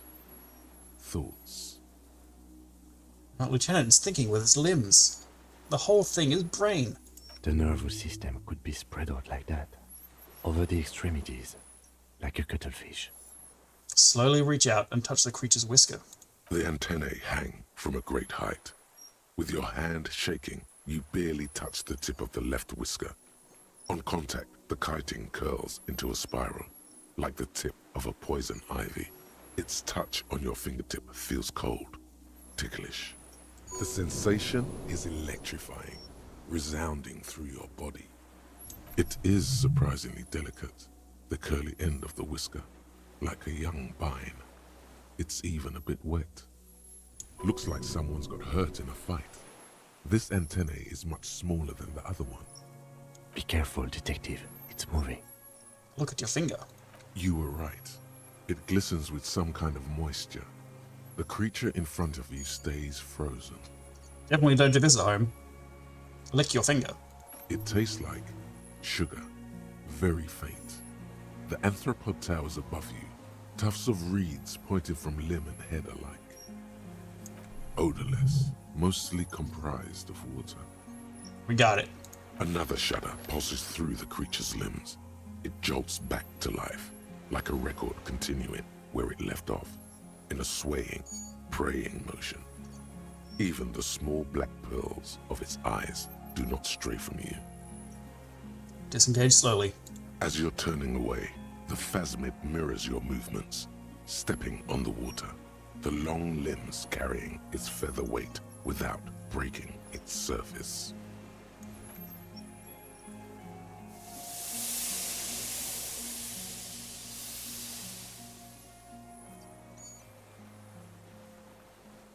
Okay, bye. And just like that, it's gone, skating away across the sea's calm mirror like a skipping stone, leaving nothing but circles on the water. And something under it, in the place it stood, bobbing there, among the reeds, a collection of items. Armor. It's gone. The lieutenant looks north with his hand raised to his brow. Walk on water? Apparently, yes. Like a water strider. Only, I've never seen anything like that in my life. Like a water strider, only fucking big. Chonker. The least chonky chonker I've ever seen. What's that in the reeds? Looks like a nest of some sort. We should have a look. What now? What now? The old man behind you repeats suddenly. He's put his hand into the ash. It's dirty and black. In some kind of strange, semi-catatonic state. Our suspect is not looking so good. We need to check on him. Tremble. The time is now. Ta'ola. What time? Time for the show. Yeah, hell yeah. For Ta'ola. The hallowed time of fear. Oh, hell no. Disintegration. A countdown has begun. All will collapse on itself. The world will disappear into a single grain of blackness. All sound will be muted. All life will scream. What's Ta'ola? Ulogu Nope. Theodos. Xeno Zausin. Ipoli Osidien. Echondes Fronisin. It's all Greek to me. Which is a really funny joke if that actually is Greek. And if it isn't, oops. That's a bit of a fuck up. I'm reasonably confident it is. Mediterranean for sure. Wait, when did this countdown begin? Monday morning. Oh no. The moment you arrived in this reality are the first crack in the sheer face of God. From you it will spread. This is because of the insane world-ending shit I've been saying, isn't it? Yes, you spoke the words of the Palindropos and the houses of Pericarnassus. Items, people, even words will tumble. All will lose its meaning in the coming years. That is why you marked yourself.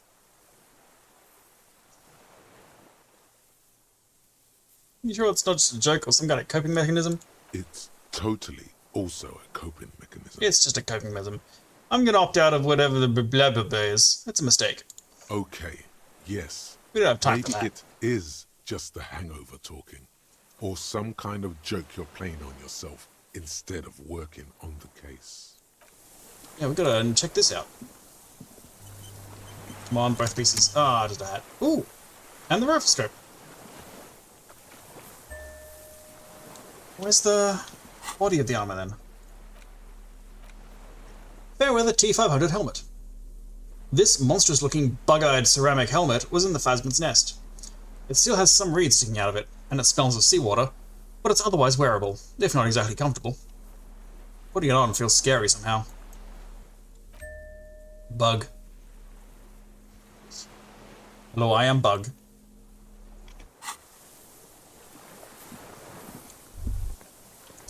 No, I've got to have my communism hat.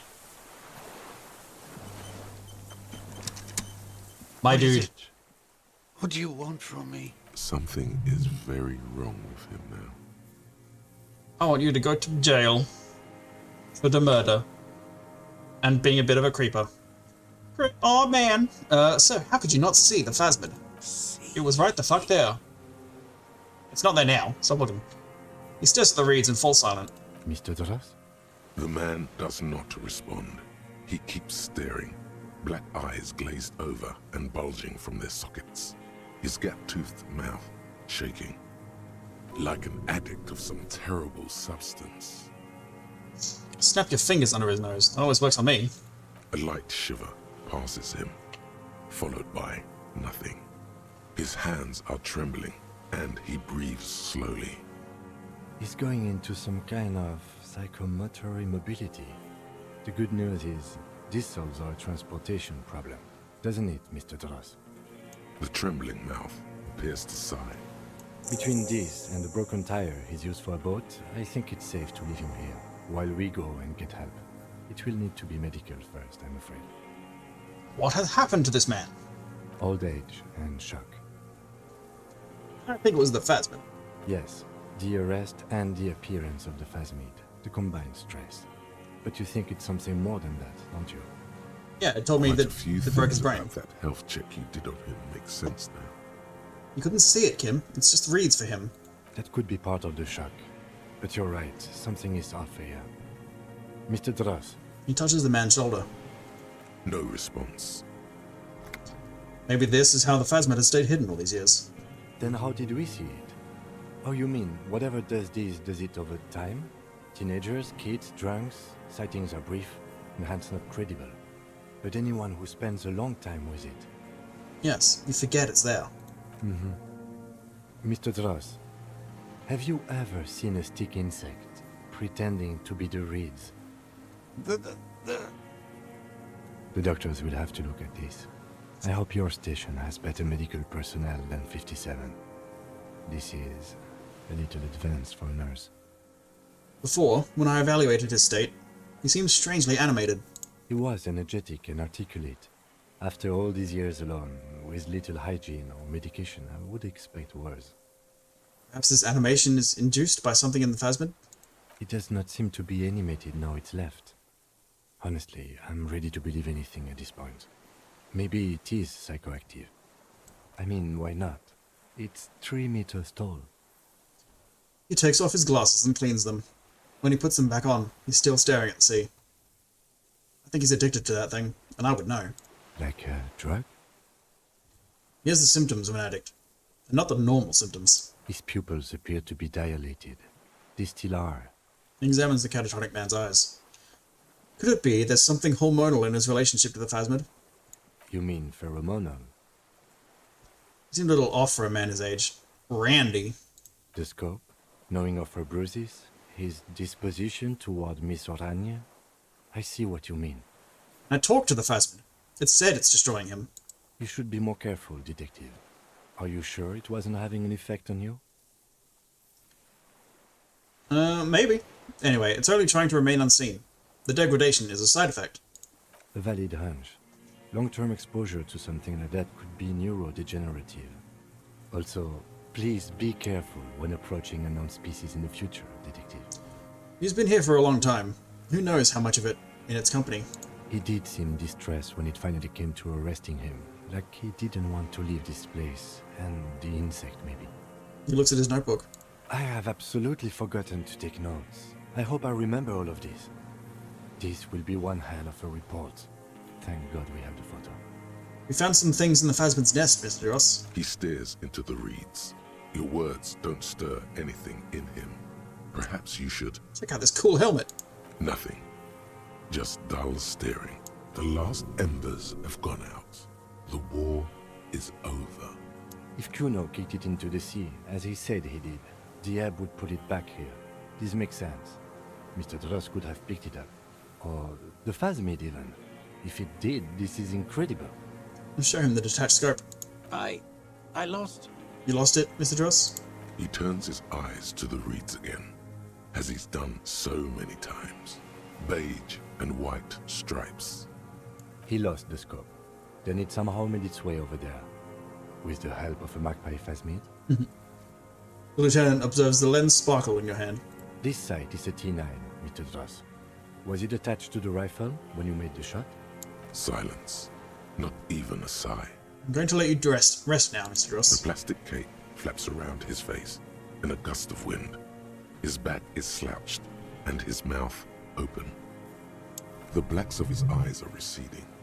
His pupils are returning to normal. Hang tight. We should think about getting back to the mainland. To get help. He'll be safe here. If we don't take too long.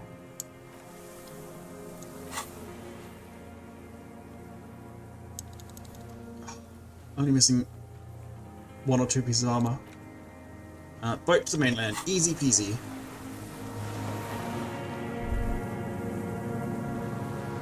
Lemon squeezy.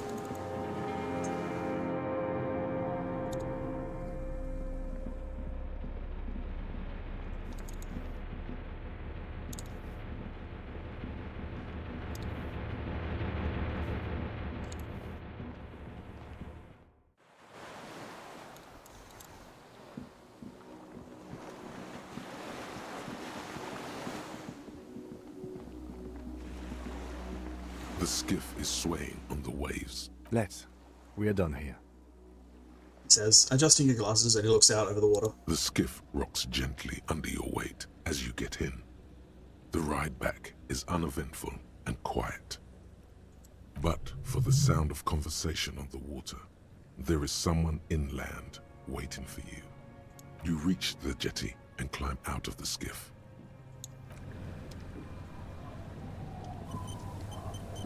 What's inland mean? Oh shit! Party time. Look Hey, what gang. the tide brought him. Says the man without sunglasses. Suddenly, his expression changes and tilts his head.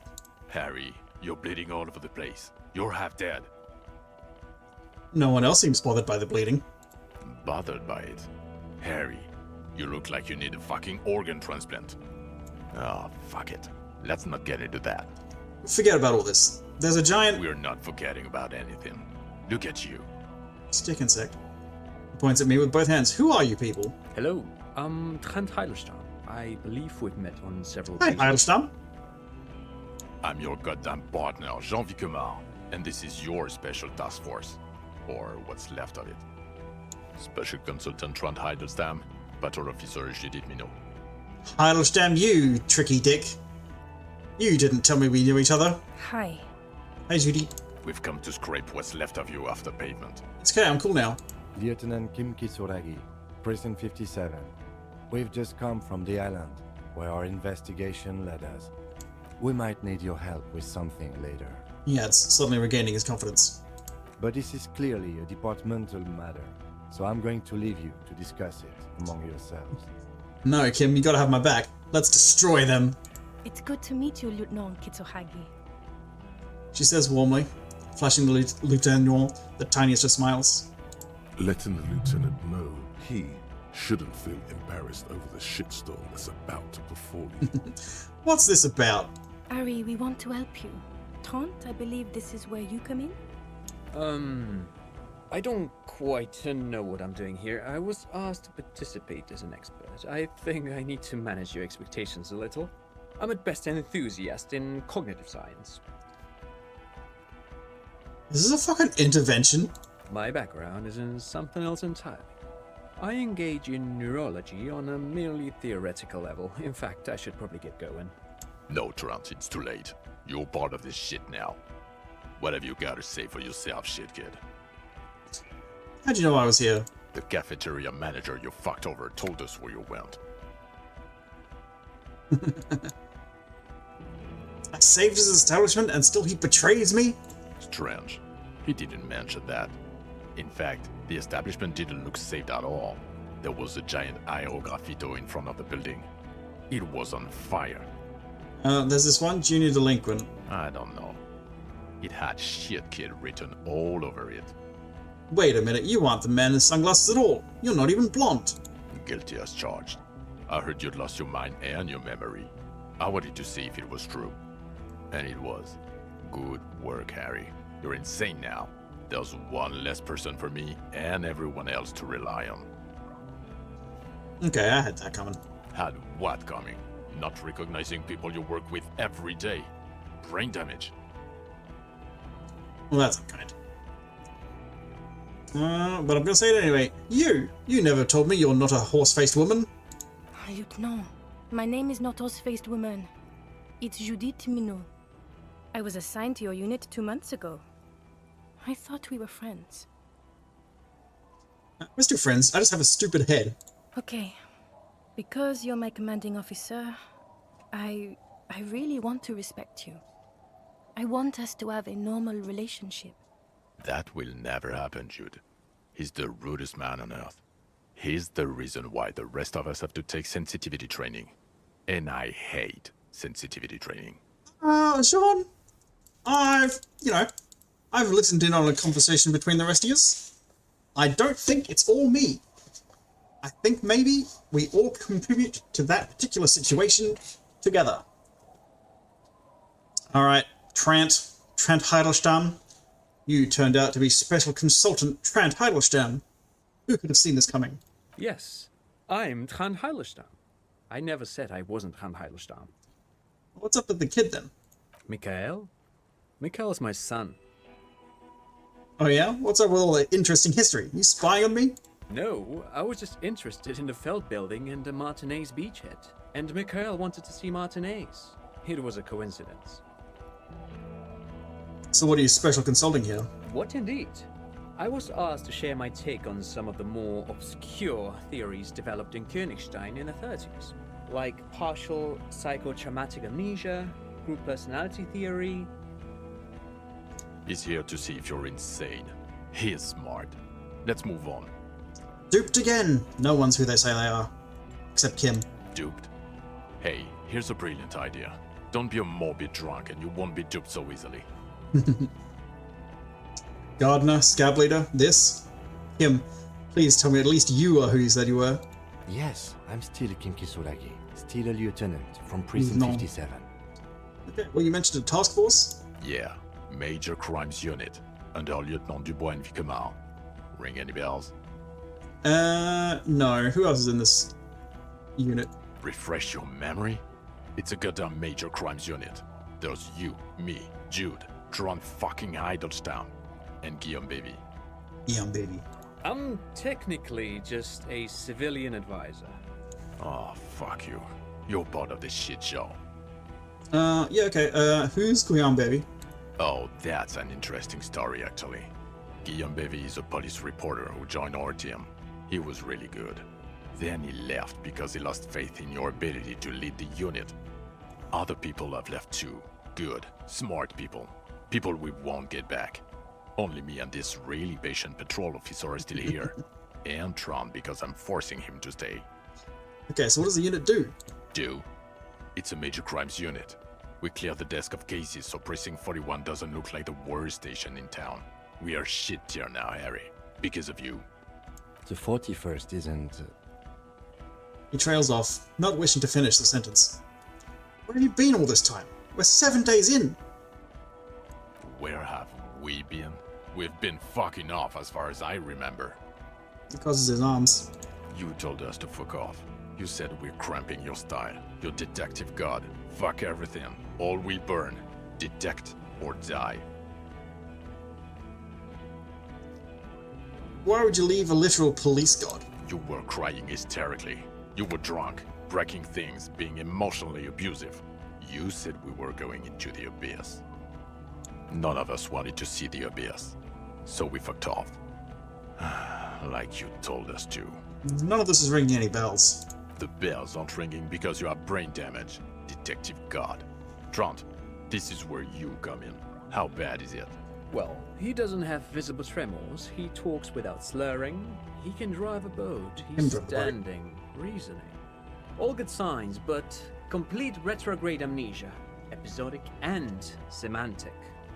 As displayed in the station call, our interactions with him, and I don't want to be a snitch, but also mine with him before when Harry did not seem to know who I was. It's all very interesting. Interesting? Yes, interesting. I have my theories, but I would like to hear Harry's thoughts first. Harry, what do you think happened to you? Neurologically, psychologically, and why not socioeconomically? Wait, socioeconomically? Do you think I'm so poor that I lost my memory? Not when you phrase it like that. But I don't think critical theory... I know everyone thinks this is far-fetched pink academia, but still. I don't think it should be off the table here. What? He lost his memory because of capitalism? No, not like that. I'm not talking Vrede for school here. But Harry, I asked you, what do you think happened? Drank so much I lost my memory. Made it all up. It was a fantasy. Something to do with an anomaly in the church. 2mm hole in the world. Highly experimental detective. Method I used to solve the case. Something so sad happened to me that I couldn't be me anymore. It was a defense mechanism. That's pretty solid. But that was like a while ago. Yeah, it was capitalism. Capitalism fucked me. Look at Half Boohoo here. Victim of the ethanol industrial complex. What are you? An infa-communist now? You think this is a joke? Asking him was a mistake. He's a teenage psycho. I ask you. It's not possible to wipe your own memory with alcohol alone, right? He's either lying or insane. But Detective Vigmer, he has blanked out before. I have? Yes, a couple of times. After some of the more serious benders. One was after the two drunks case, the other when we looked into that mural. Interesting. So at first he dipped his toes into it, prepared. That's where he would have gotten the idea, yes. Practice. And then he used alcohol to get there, so to speak. What do you mean? Well, here's my theory. What if this is an absolutely normal reaction to the world we're living in? What if this is not a significant anomaly at all? Something to be explained, approached as a defect? Look at the sensory input here. He gestures toward the scenery. Look at the ruins, the neon. Listen to the radio, the multitudes, the people. Live here for 40 years. As a police detective, he's like a magnetic reader on the world tape, to borrow a known metaphor. Harry's been pushed flat against it. Total input. Hardwired to the free market. He just needed for it to end. Okay, Trent, thank you. That's absolutely meaningless. I'm glad we brought you. Will he or will he not be able to work in the major crimes unit? Is he a crétin now? I want to know that. He's not a cretin, and he is able to do work. If not in his previous leadership role, then as a line detective. I'm ready to lead again. No one even mentioned that. I misphrased my question. It should have been, is he able to put his clothes on and use the body? Or do we need to get him on a disability pension? They can keep that pension. You're rock solid. You can put your clothes on hard. So hard. Now nothing. Now we're just going to stand here. Oh, really? Let's just stand here. Yeah. Just stand there. It's cool. Really? No. Now we discuss that. What the fuck did you do to a motor carriage? Why is it there, Harry?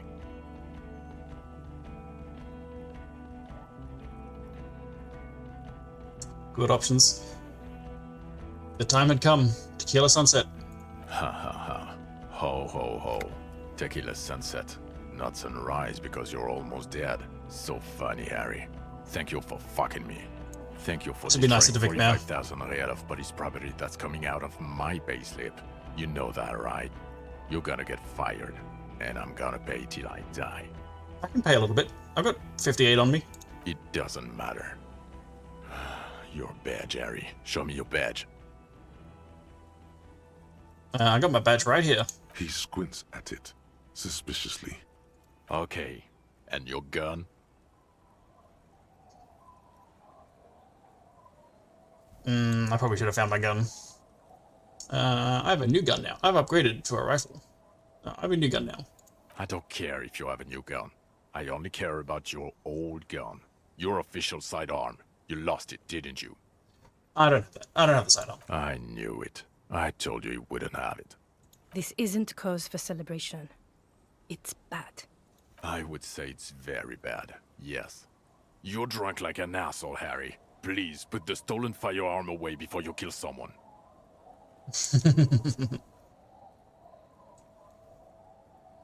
I'm not currently on drugs. The drugs have worn off. So what? I've had a little drink.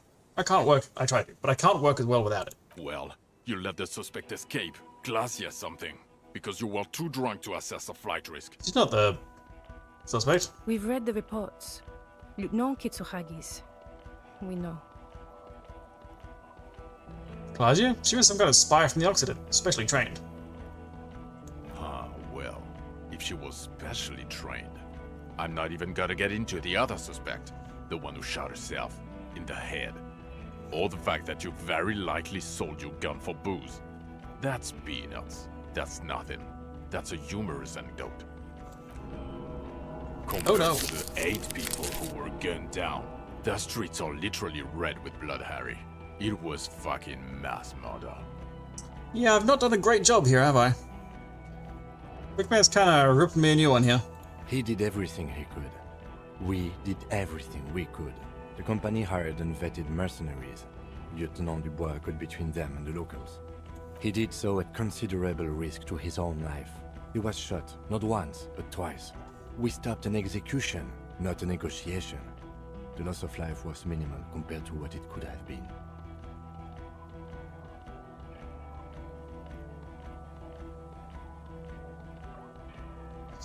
Yeah, what he said. Thank you for the input, Lieutenant Kitsuragi.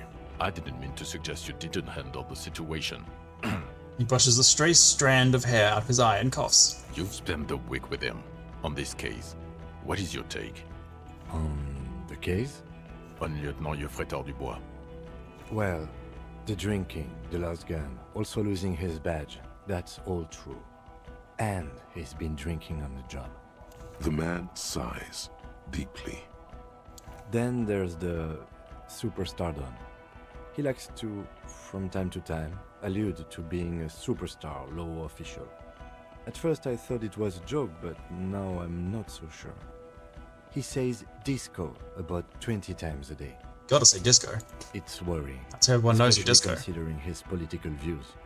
Detective Dubois is, as you may know, a Mazovian socio-economist.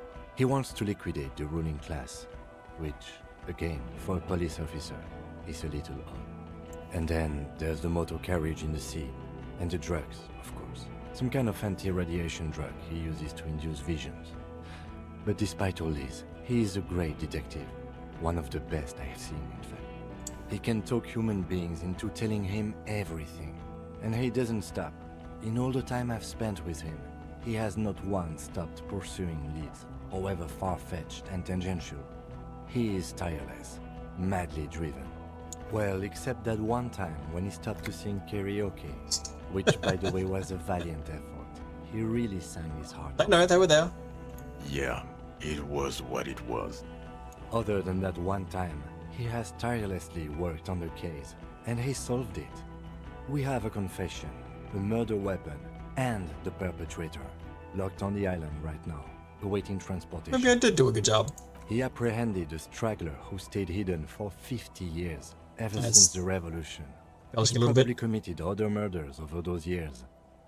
Oh, and he also discovered a new species. Just a little side thing. While I was at it. A colossal stick insect. It was on the island, camouflaged as the reeds. It unfolded from the reeds. I think we may be dealing with the Insulindian phasmid. He takes out the photo of the phasmid and shows it to the officers across the yard.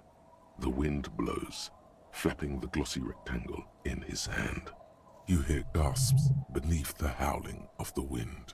As you can see, it's about 3 meters tall. In fact, we think it may be the largest land invertebrate ever discovered.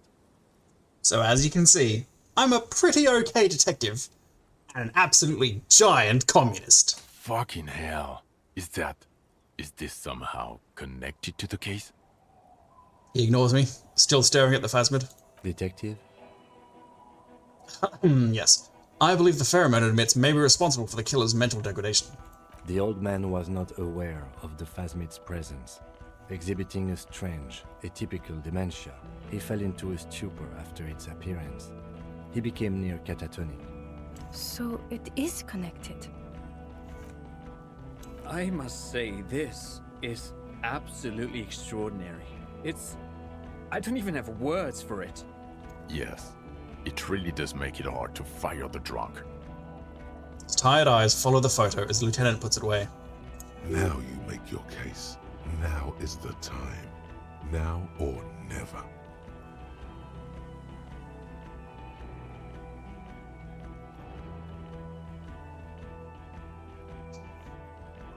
The killer, Lilianovich Dross. We have a strong motive for him. Lilianovich.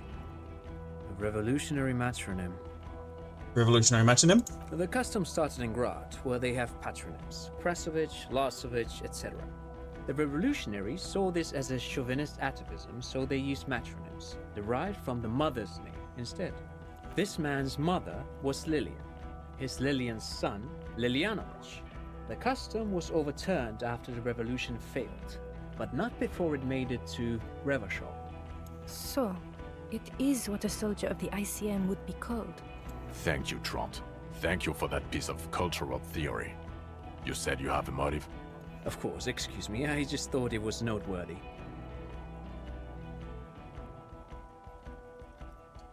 It's 103.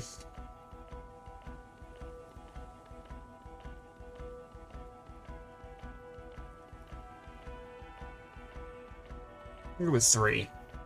The fact that did it. Possibly induced. But even without that, these men spent 50 years on the islands in the bay, in solitude, loathing what Ravachol has become. There's plenty for prosecution to pick from in terms of motive. Also, we have a sniper's nest with full view of the room in which the mercenary died, right on the island, and 2 officers on the scene that Mr. Dross confessed to. It's a clean win. Oof.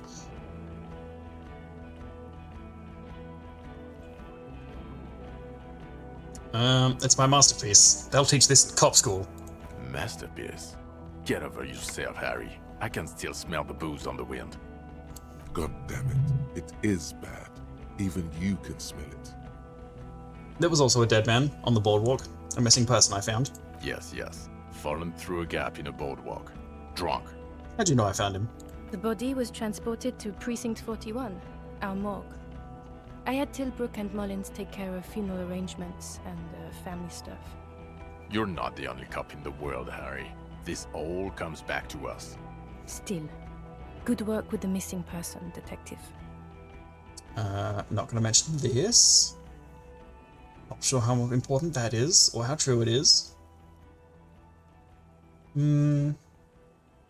Starting a nightclub is something I'm definitely gonna brag about. What was that? It sounded like you set up a nightclub in the church. Yeah, and I discovered a hitherto unexplored anthroponetical phenomenon in there too. A 2mm hole in the world. That's great. Anthroponaut is a great new career for you. After police officer. I don't care. Go live in the Pale. 4 kids were living in a tent on the ice. They were going to drown when it melted. It's not optimal, but the building was abandoned, so he put them in there. It's okay. It's not that okay. Get off this subject. Yeah, it's not a good one. Now. The others probably don't matter. Let's go with the Phasmid again. Female? What makes you think so? You had to see it. It had the subdued colors of a female. And the nesting behavior too, I think. Incredible. Were there eggs in the nest? Not as far as I could see. There were other things there, though. I think it reproduces by parthenogenesis. As in cloning itself? What makes you think so? They told me. Interesting. Then it is especially vulnerable to disease. A single strain of bacteria could wipe out the entire species. We're probably talking conservation efforts here. He looked around, quickly assessing the coast. It had gathered items in the nest, a helmet and a scope. Actually, you know, this would indicate it was a male. This is far from anything in my field, but I think such nests are called bowers. They are for attracting mates. Could have been male then. It must be robust if it can move a helmet with its limbs. Nope. I think it emits a chemical that makes it look even more like the reeds. Yes. That would be a chiromone. A pheromone that's seemingly beneficial to the host. It usually stimulates the affected nervous system. Not a human's, of course, but perhaps a predator's. The perpetrator seemed intoxicated somehow, like an addict. It's just a hunch, but... There are species of bees that, under the influence of chiromones, take wasp larvae to their hives. Ants do the same with aphids, thinking they're... Do you think this is how it stayed hidden? Yes. Nothing is off the table. But I want to stress this. The find does not have to be connected to the case. The case is 100% prosecutable, without any chiromones. Of course, Lieutenant. Of course. We should treat the case and the Phasmid as completely separate from each other. People are not going to... They're not going to go for this speculation in the constabulary. Its nervous system may be stored on its long limbs. Like cephalopods? Phasmids, I think, only have nerves in their heads and abdomens, though. There is a correlation between invertebrate size and intelligence. Was it... No, I wouldn't say it was... It was a sensing entity. There was something there. At that size, this creature would have a lot of surface area to put neurons into. It's basic geometry. It had mandibles that looked like hair, and it was completely white on the inside. Yes, but also reed-colored. Beige and brown, a little green on the outside. After unfolding from a single stalk, it still retained parts that looked like reed tufts on its limbs. Incredible. The PR value of this is exceptional. Carp discovers new species. Maybe even discovers the Insulindian phasmid. No, that's too much. This would really help with some of the problems we've been having. Absolutely, this is great. This does not say vigilante murderers to me at all. This says science, news, human interest. You know, it's a really good thing you have that photo. Without it, You're doing good here. Perhaps only for a moment, but still. I'll go through it anyway. I don't hear what they talk about. I looked into the mystery of the Doom commercial area. I don't know what a Doom commercial area is. Rue de Saint Lane 10, a commercial building where all businesses go bankrupt. I looked into it. Why? That's not what you were supposed to do here. There was a fridge we needed and a possible witness. He was just chasing a lead and ended up advising a local shopkeeper. It was okay. Of course. Call it community outreach, right? So what do you say? Want to take this hot shit back? I don't want to, but you discovered a new species and solved the murder. He shrugs. So I have to. Jude? Honestly, anything that ends this trial is okay with me. A quick nod. Agreed. The public relations potential of this is too valuable to let go. Okay. We have vehicles in the square, and the perpetrator needs to be taken into custody. Let's go. Wait, I have a few questions before we go, about who I am. The man looks westward, impatiently, jingling his car keys in his pocket. Who am I? Who are you? You're a gym teacher, Harry.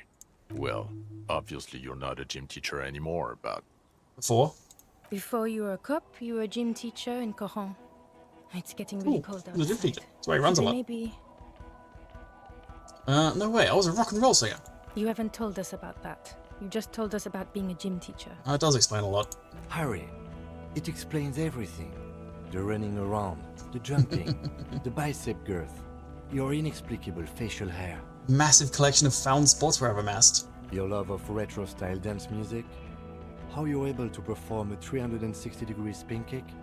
Also, this guy. Just everything about this guy. Yeah, this guy. Which guy? And this guy, too. Oh, okay. These guys. God, even this javelin throwing freak here. When was this? When was I a gym teacher? In your 20s or late 20s. You've really let yourself go since then. You said in Coron? I was a gym teacher there? Yes, you taught gym in Coron. I believe that's the term. Taught gym at a high school. You were a high school gym teacher. The smell I of bet he was a sweat high gym school teacher. The worn floorboards. High school. Harry, your goings-on with Kuno, Andre, Acel, the whole thing on the ice. That's why you are so juvie. That's why you're so juvie. Why did I join the RCM then? The regular. You found some chick. She inspired you to fight the big fight. Be more than you are. All that.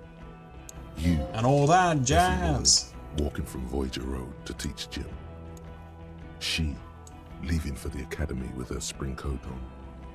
The air filled with the smell of smoke and raspberries, and incredible hope. An ocean full of hope. Okay, I see now. I knew it. I knew no normal human being can run like that. He's an honest-to-God gym teacher. Why am I like this? It's not a mystery. Some chick fucked you over. Also, you were drunk. You really went with it too. Really maximized the damage. Was her name Dora? Yeah. Dora England, I think. Come on, England! Score some fucking goals! Not Dora Dubois. Dora England? Something like that. Half Vazan. We weren't even married? No one is married anymore. This is Revachol. When was this? God, I don't know. 6 years ago? She was way before my time. 6 years? Yeah. Or 7. You're not doing too good there. It's an old man thing. 2 old years equals 1 normal year. That and Dora England really tore you a new one. A big one. Who was she? Incredibly bangable. Figures. Extremely fuckable, Harry. Son, what the fuck? A gorgeous bourgeois woman. Wayfish. Like a Welkin, basically. Pain Welkin. Welcome means elf. I've only seen a picture. but it's obvious you formed a real spiritual connection with how pretty she was. One you never recuperated from. Look, the sun is about to go down. It's time to go. I think she taught in the Académie des Arts, east of the river. Way east. Hard to say which came first, the middle-class chick or the drink. Egg and the chicken kind of thing. My point is, you need to see a psychiatrist about this shit. Not a psychologist. Several degrees harder. Is there something harder than a psychiatrist? A forensic psychiatrist? Go talk to that. What kind of station is Precinct 41? Us? We're the bloody murder station, haven't you heard? We're the bad guys. No one likes us. That's not true. I'm a Jamrock is too big bad for one guy. precinct. You are just understaffed. And everyone respects the 41st. You have Captain Price. Thank you, Lieutenant. You're being kind. It is an understaffed station and the district is too big, which is why we need to... He tilts his head northward. Get back to it. We left Torsen and McLean to run the Sea Wing. It's not good. Oh yeah, those guys shouldn't be doing that. Torsten McLean? Mac the Torso Torsen and Chester McLean. They're not fit to run a wing. Believe me. Things are shaky as it is. And the Sea Wing is... God. There are 4 wings, Harry. A, B, C, and D. We're in C. It's made of losers and clock punchers. You and I reconceptualized it as a task force. It was a mistake. There's also a lot of outside help involved, not only me. Other losers too. He's anything but a loser. Although he would like to be seen as one. It's cooler that way. It's so cool. I like him Trant. And Price is Captain Price? Ptolemy Price? He's the son of the old Price. In Call of Duty? One of the founders of the RCM. He's one of the most highly regarded men in the force. You're lucky. Somewhere under the curved roof of a former silk factory, shaped like a ladybird with 2 chimneys, Police Captain Ptolemy Price sits behind a heavy wooden desk. Resident medic Nix Gottlieb pours him coffee.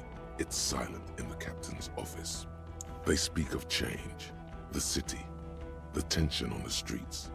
They speak of the events of April and the blood on the streets in May. Did we recently shoot up a church by any chance? So he remembers that. Yes, there may have been a raid on some churches. It wasn't good press. Shooting up churches never is. I was out of town, to be clear. What happened? Why did we need to go there? Our enemies were hiding in a church, to the best of our information. That's it. I'm not talking about this anymore. Your security clearance is shit tier right now. You have to wait for it to go up. Your clearance will not go up while you're within earshot of the Union headquarters. So I work in the bloody murder station. Okay. It's not the bloody murder station. It's an old converted silk mill with green desk lamps and a coffee corner. A lot of good people work there. Hard. Every day. A lot of good people are hard every day. Jamrock is the largest ghetto in Rivershore. Faubourg, technically, but it's divided into 11 districts. Jamrock only has us. The press will blow over. Jamrock is lucky to have you, and it's often considered to be the greatest of the districts. You're lucky to have it. Thank you again, Lieutenant. Well, the Phasmid. I need to tell Lena about this ASAP. Who is Lena? She was right next to you when I was talking to her about this Phasmid. Good zoologist. She lives in Jamrock. She told me about this Phasmid. Well, good luck finding her once we get back. She and her husband were conducting the search for the Phasmid. It's their discovery, in part. I'm sure we'll find them.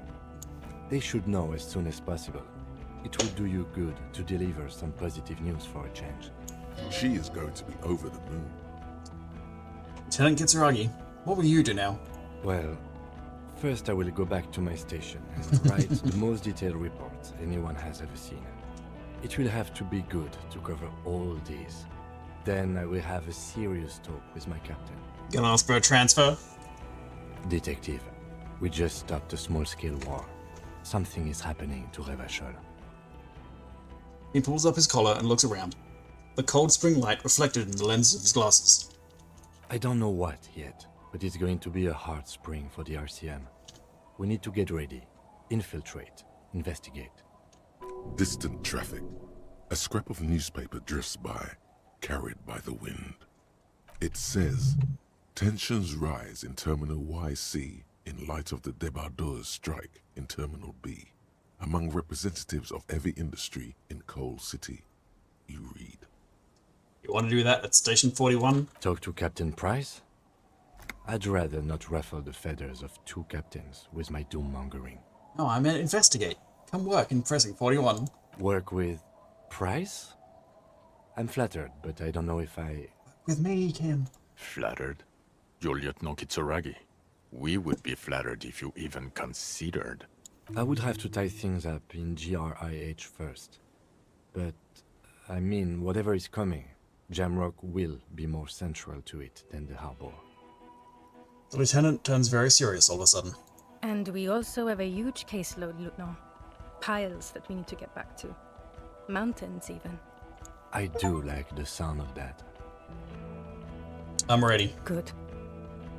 She looked at me, then Vicmare. Fuck it, let's go. Tron brought his motor carriage. It's a 20-minute drive to Jamrock. Under the afternoon sky, the great district hums. A chessboard of wooden houses, 80,000 living souls, and chimney stacks. Fire traps as far as the eye can see. From Main Street to Precinct 41, to Boogie Street, forking into the snow-swept horizon. You close your eyes and hear the dogs bark. A lone woman sits by a factory window, dreaming of meteorite strikes. On Rue de Saint-Jérôme, a square bullet slides into a square-shaped chamber. In Old South, a man without eyelids smiles. Spring has come. It's time. A couple of fun little sequel hooks for you. Square bullet, what the fuck? Torsen? Yes. McLean? Yes. Heidelstein? No. Vicmare? Yes. Dubois? Yes. Really? Nick Gottlieb looks up from the list. I hear he's unstable. You say that like it's a bad thing. Captain Potomny Price gestures with a ballpoint pen. It's dim in his office, and the curtains are drawn. Harry's our man. He'll pull through. When he does, he'll side with the people. Understood. Gottlieb returns to the list. Minnow? Of course. Wonderful. Then can we please just go back to Jamrock now?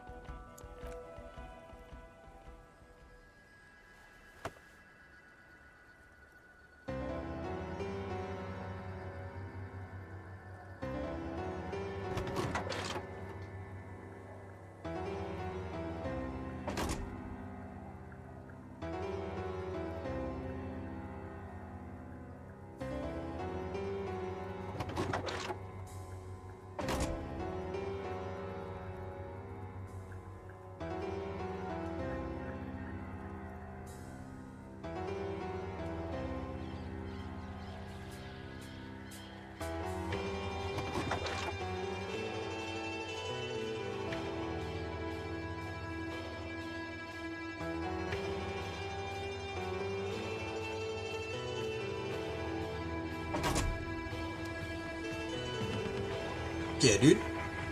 Kinda wish I was wearing the fuck the world jacket right there at the end, but nice! I think that was a pretty good ending, all things considered. Could have been worse.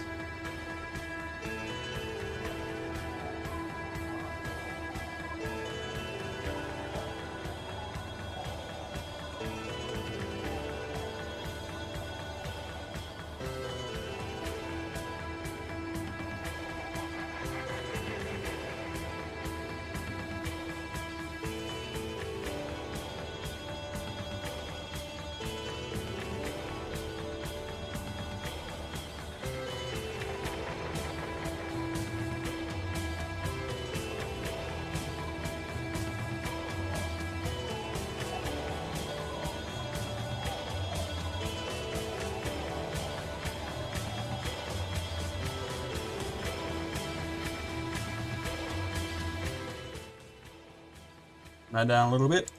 Alright. That is it for Disco Elysium.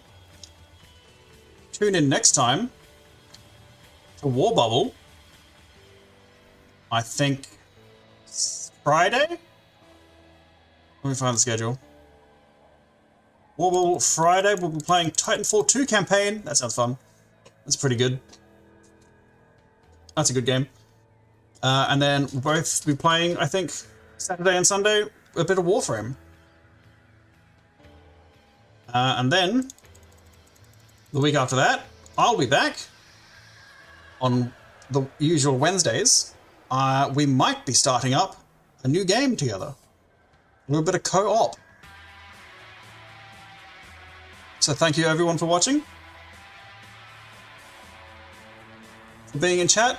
Everyone who also wasn't in chat. Everyone who watches the YouTube videos. I'm gonna hop on out of here. And I'll leave the credits running. Have a good one. See you next time. Bye.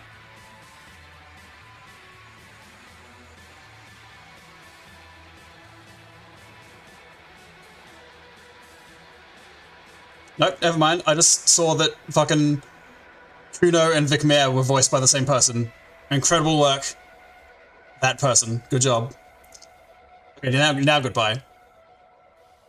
Good night.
Peace.